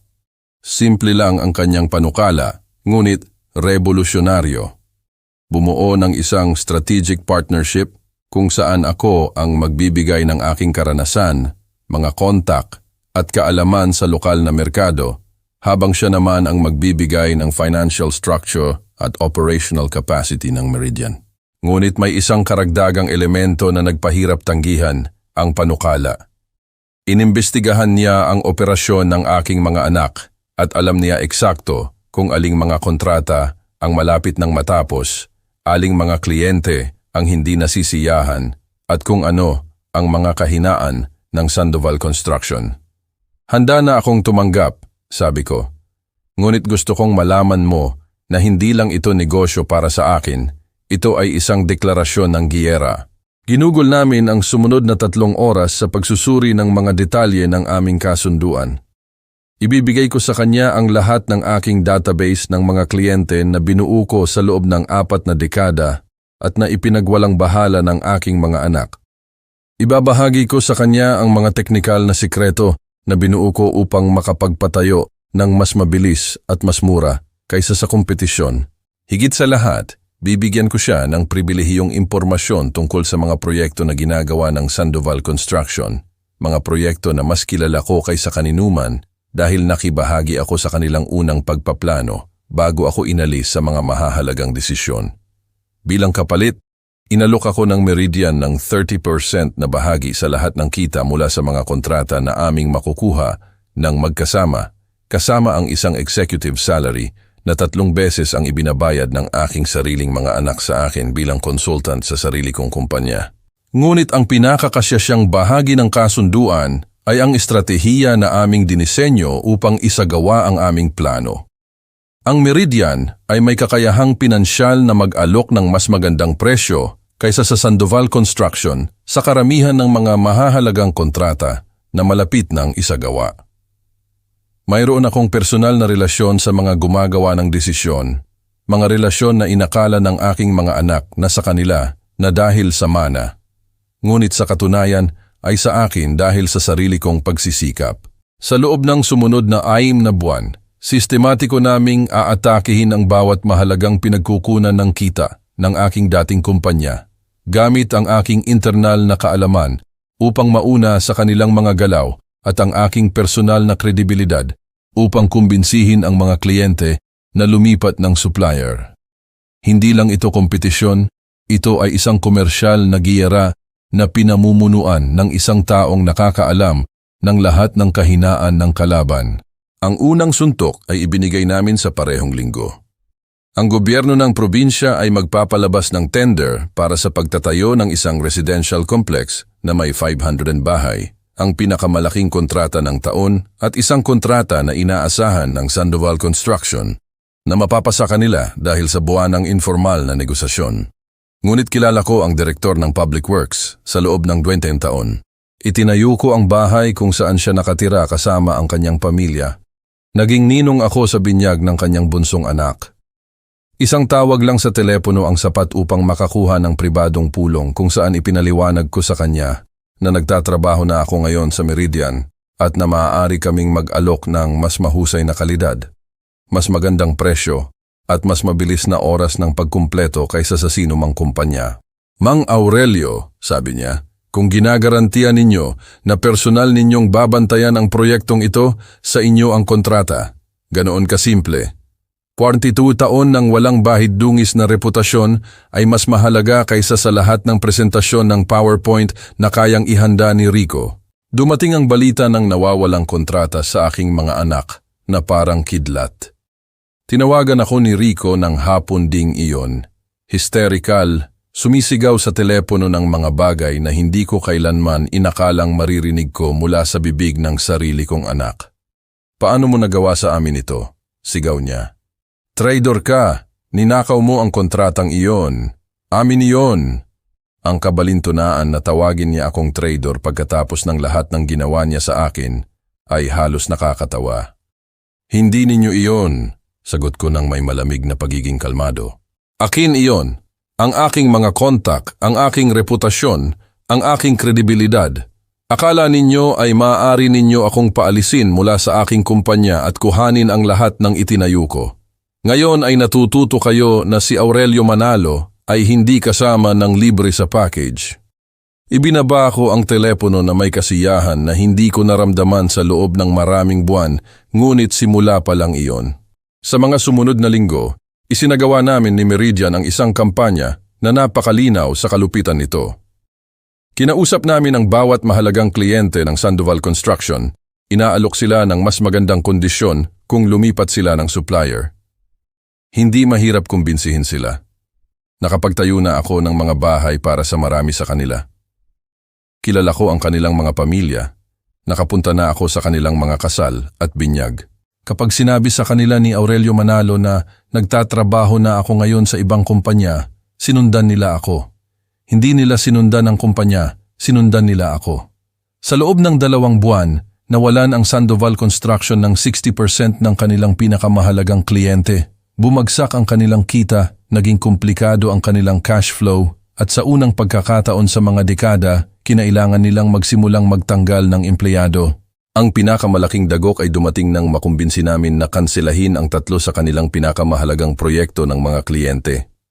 Ginamit ko ang aking internal na kaalaman tungkol sa mga problema sa kalidad na kanilang itinatago, ang mga pagkaantala na kanilang binabago sa mga ulat, ang mga teknikal na kakulangan na napansin ko ngunit binaliwala nila dahil itinuturing nilang makalumang pamamaraan ang aking mga obserbasyon.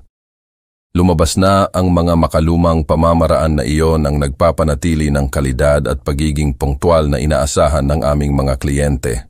Nang wala ang aking pangangasiwa, nagsimulang bumagsak ang mga proyekto, nagsimulang magreklamo ang mga kliyente, at nagsimulang dumating ang mga demanda.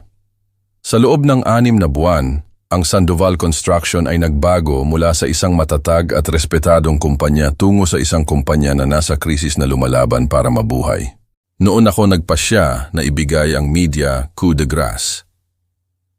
Tinanggap ko ang isang interview sa pinakapinanood na programa ng balita sa rehiyon kung saan ikinuwento ko ang aking kwento ng walang filter o euphemism. Ipinaliwanag ko kung paano ko itinayo ang kumpanya sa aking sariling mga kamay. Kung paano ko isinakripisyo ang 4 na dekada ng aking buhay upang bumuo ng isang bagay na inakala kong magiging pamana ng pamilya. At kung paano ako pinagtaksilan, ninakawan, at pinarusahan ng aking sariling mga anak sa publiko. Hindi ko binanggit ang mga pangalan sa ere. Ngunit sinuman na nakakakilala sa aming kasaysayan ng pamilya ay alam eksakto kung sino ang aking tinutukoy. Ang interview ay nag-viral sa social media na may libu-libong komento ng suporta mula sa mga tao na nakauugnay sa aking kwento ng pagtataksil ng pamilya at pag-iwan sa pagtanda. Ang epekto ng interview ay nakakapinsala sa aking mga anak. Sa isang lipunan na tulad ng sa atin, kung saan ang paggalang sa mga magulang at pamilya ay mga pangunahing halaga, ang pagiging pampublikong itinuturo bilang mga suwail na anak na nagtaksil sa kanilang matandang ama ay nagpabalik sa kanila sa pagiging outcast sa lipunan. Ang mga kliyente na nananatili pa sa kanila ay nagsimulang kanselahin ang mga kontrata dahil sa pagkawala ng tiwala sa mga halaga ng pamilya ng kumpanya. Ang mga supplier ay nagsimulang humingi ng paunang bayad dahil nagdududa sila sa moral na katatagan ng pamamahala. Ang mga matatandang empleyado na nakatrabaho ko sa loob ng mga dekada ay nagsimulang magbitiw upang maghanap ng trabaho sa ibang kumpanya, kabilang na ang Meridian. Sa loob ng mas mababa sa 1 taon, ang lahat ng kanilang itinayo sa aking likod ay nagkawasak na parang kastilyo ng baraha. Nang gabing iyon na ipinalabas ang interview, nanatili akong gising, pinapanood ang mga reaksyon sa internet, binabasa ang mga komento ng suporta mula sa daan-daang tao na nakaranas ng katulad na sitwasyon sa kanilang sariling mga anak.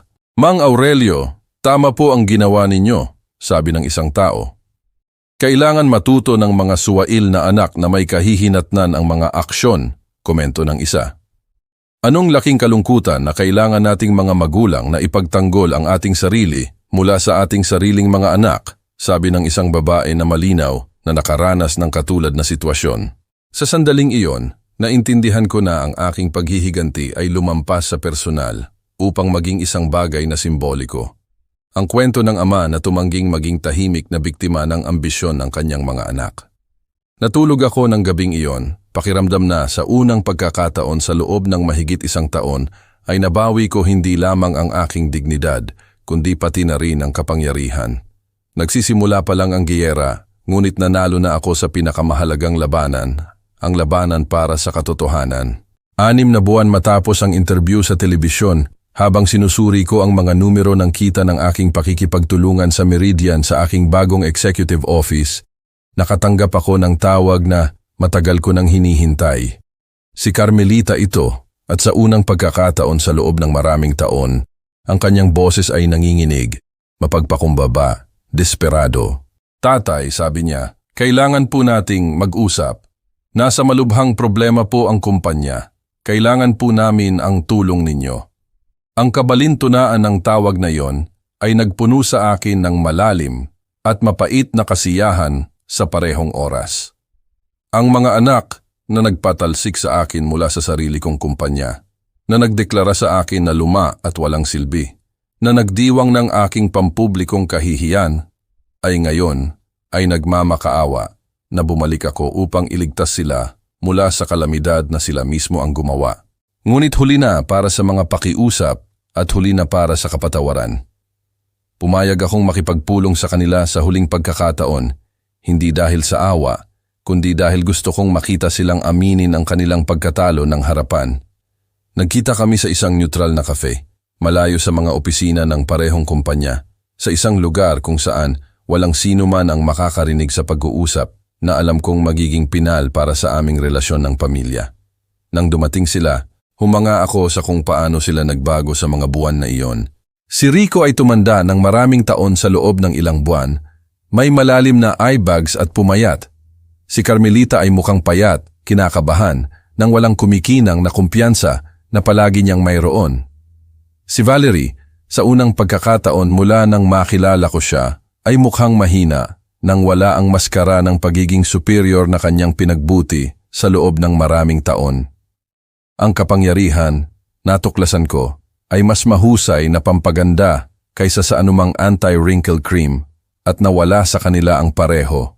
Diretso si Rico sa punto nang walang mga peking paggalang na ginamit niya sa loob ng maraming buwan upang manipulahin ako. Tatay, alam naming nagkamali kami. Alam naming masama ang pagtrato namin sa inyo, na gumawa kami ng mga desisyon na nagpasakit sa inyo. Ngunit ngayon ay kailangan nating magtulungan upang iligtas ang kumpanya. Kung mawawala ang Sandoval Construction, mawawala tayong lahat. Ang kanyang pagiging praktikal ay mas nagpagalit sa akin kaysa sa kanyang mga naunang kasinungalingan. Maging sa sandaling iyon ng pagkadesperado, hindi siya nakapagbigay ng tunay na paumanhin o nakilala ang emosyonal na pinsala na kanilang idinulot sa akin. Para sa kanya, lahat ay numero at kita pa rin. Hindi niya kailanman naintindihan na sinira nila ang aking puso, na sinira nila ang larawan na mayroon ako sa kanila bilang aking mga anak. Maaari kaming magbigay sa iyo ng mas malaking porsyento ng mga kita, dagdag niya. Maaari naming ibalik ang iyong opisina. Maaari naming gawin ang anumang pagbabago na gusto mo. Kailangan lang namin na bumalik ka at gamitin ang iyong mga kontak upang mabawi ang mga kontrata na nawala namin. Sinubukan ni Carmelita na apelahin ang aking damdamin bilang ama na may mga luha na hindi na ako naantig. Tatay, kami ang iyong pamilya, kami ang iyong mga anak. Alam kong nagkamali kami, ngunit mas mahalaga ang dugo kaysa sa anumang negosyo. Hindi gugustuhin ni Mama na sirain natin ang pamilya dahil sa pera. Ang pagbanggit kay Aling Elena ang pinakamalaking pagkakamali na maaaring nagawa niya. Ngayon ay pinag-uusapan mo ang iyong ina. Sabi ko nang may kalamigan na nagpakinig sa kanya. Ang ina na niloko ninyo nang pinaplano ninyong ideklara akong baliw? Ang ina na, ayon sa inyo, ay ipinagtatanggol ako ng may mata ng asawang umiibig Sa halip na mata ng negosyante, huwag ninyong subukang gamitin ang alaala ni Aling Elena para bigyang katwiran ang inyong ginawa. Nanatiling tahimik si Carmelita dahil alam niyang nakarecord ang kanyang sariling mga salita na hindi niya maaaring tanggihan ang kanyang sinabi tungkol sa kanyang sariling ina. Si Valerie, palaging kalkulado, ay sinubukan makipagnegosasyon na parang kami ay nag-uusap tungkol sa isang komersyal na kontrata. Tatay Aurelio, sabi niya, maaari ninyong sirain ng lubusan ang Sandoval Construction kung gusto ninyo, ngunit sisirain din nito ang 42 taon na pamana na inyong itinayo. Gusto ba talaga ninyo na ang lahat ng inyong pinaghirapan ay magtapos sa pagkasira? Ang kanyang argumento ay matalino, ngunit hindi niya naintindihan na ang aking pamana ay wala na sa Sandoval Construction. Ang aking pamana ay nasa libu-libong pamilya na naninirahan sa mga bahay na itinayo ko, sa mga empleyado na natuto ng mga halaga ng pagtatrabaho at katapatan na nakatrabaho ako, sa reputasyon ng integridad na sumunod sa akin sa Meridian. Ang aking pamana, sagot ko sa kanya, ay hindi isang kumpanya, ito ay isang halimbawa. At ang halimbawa na ibinibigay ko ngayon ay may kahihinatnan ang mga aksyon, na ang pagtataksil ay may presyo, at na ang dignidad ay ang tanging tunay na sa atin at walang sino man ang makakakuha nito nang walang pahintulot natin. Sa pag-uusap na iyon, ipinaliwanag ko ng may malamig at kalkuladong detalye ang lahat ng ginawa ko upang sirain ang kanilang kumpanya at ang lahat ng patuloy kong gagawin hanggang sa makita ko itong ganap na mawala. Ikinuwento ko sa kanila ang tungkol sa bawat kliyente na aking nakuha gamit ang aking personal na reputasyon, tungkol sa bawat kontrata na aking sinabotahe gamit ang aking internal na kaalaman, tungkol sa bawat mahalagang empleyado na aking kinumbinsi na sumama sa Meridian. Akala ninyo ay maaari ninyo akong paalisin na parang ordinaryong empleyado, sabi ko sa kanila. Ngunit nakalimutan ninyo na hindi lang ako ang nagtatag ng kumpanya. Ako ang kumpanya. Kung wala ako, ang Sandoval Construction ay isang magandang pangalan lamang sa isang walang laman na gusali. Ang pagkadesperado sa kanilang mga mukha, nang naintindihan nila ang lawak ng aking paghihiganti, ay nagbigay sa akin ng mas malaking kasiyahan kaysa sa anumang pinansyal na kita na nakuha ko sa buong buhay ko. Sinubukan ni Rico sa huling pagkakataon na apelahin ang natitira sa aking pagmamahal bilang ama. Tatay, kung gagawin mo ito, kung ganap mong sisirain ang kumpanya, sisirain mo rin ang kinabukasan ng iyong mga apo. Wala silang kasalanan sa nangyari sa atin. Totoo na inosente ang aking mga apo, ngunit totoo rin na dapat ay naisip iyon ng kanilang mga magulang bago ako pagtaksilan. Ang aking mga apo, sagot ko, ay matututo ng isang aral na hindi ninyo kailanman natutunan, na sa buhay kailangan mong pagtrabahuhan ang mga bagay ng may sipag at katapatan, hindi sa pagnanakaw nito mula sa mga lolo't lola na nagmamahal sa kanila. Kung inilagay ninyo sila sa mahirap na sitwasyon, responsibilidad ninyo ang lutasin iyon, hindi sa akin. Ito ay isang matigas na katotohanan, ngunit kailangan. Hindi ko papayagan na gamitin nila ang aking mga apo bilang emosyonal na kalasag upang makatakas sa mga kahihinatnan ng kanilang mga aksyon. Sa pagtatapos ng pulong na iyon, na tumagal ng halos 3 oras, sa wakas ay naintindihan ng aking mga anak na wala ng atrasan, na walang posibleng negosasyon, na walang kapatawaran sa aking puso para sa kanilang ginawa sa akin. Lantaran na umiyak si Carmelita, ngunit hindi na ito luha ng manipulasyon, kundi luha ng tunay na pagkadesperado. Nanatiling tahimik si Rico, nakatingin sa mesa, sa wakas ay naintindihan na lubos niyang minamaliit ang lalaking nagpalaki sa kanya. Pinananatili ni Valerie ang kanyang pagkakahon, ngunit nakita ko sa kanyang mga mata na kinakalkula niya ang mga opsyon sa pagtakas. Marahil ay iniisip na diborsyuhin si Rico bago siya abutin ng sakuna sa pananalapi. Nang tumayo ako para umalis, sinabi ko sa kanila ang isang bagay na matagal ko nang gustong sabihin. Hindi lang kayo nawalan ng kumpanya, nawalan kayo ng inyong ama at ang pagkawala na iyon ay habambuhay. 3 buwan matapos ang pulong na iyon, opisyal na idineklara ang Sandoval Construction na bangkarote. Siningil ng mga nagpapautang ang lahat ng ari-arian. Ang mga natitirang empleyado ay umalis ng walang separation pay at ang gusali na naging aking tahanan sa trabaho sa loob ng 4 na dekada ay nanatiling bakante at abandonado.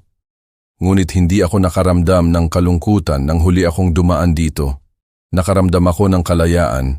Ang kumpanyang iyon ay hindi na kumakatawan sa aking mga halaga o sa aking pamana.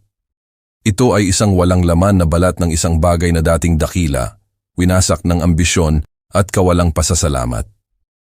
Ang aking tunay na pamana ay nasa Meridian, kung saan ako tinanggap ng may paggalang at paghanga, kung saan pinahahalagahan ang aking karanasan, kung saan bawat araw ay maaari akong magpatuloy sa pagtatayo ng walang sino mang kukwestiyon sa aking karapatan na maging naroroon.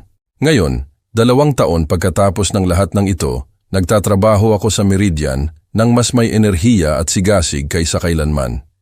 Sa edad na 72, patuloy akong nangangasiwa sa mga proyekto, patuloy na nagdidisenyo ng mga plano, patuloy na nagtatayo ng mga bahay para sa mga pamilya na nagpapahalaga sa aking trabaho. Tinatrato ako ng aking mga bagong kasosyo nang may paggalang na nararapat sa akin. Kinokonsulta ako sa mahahalagang desisyon.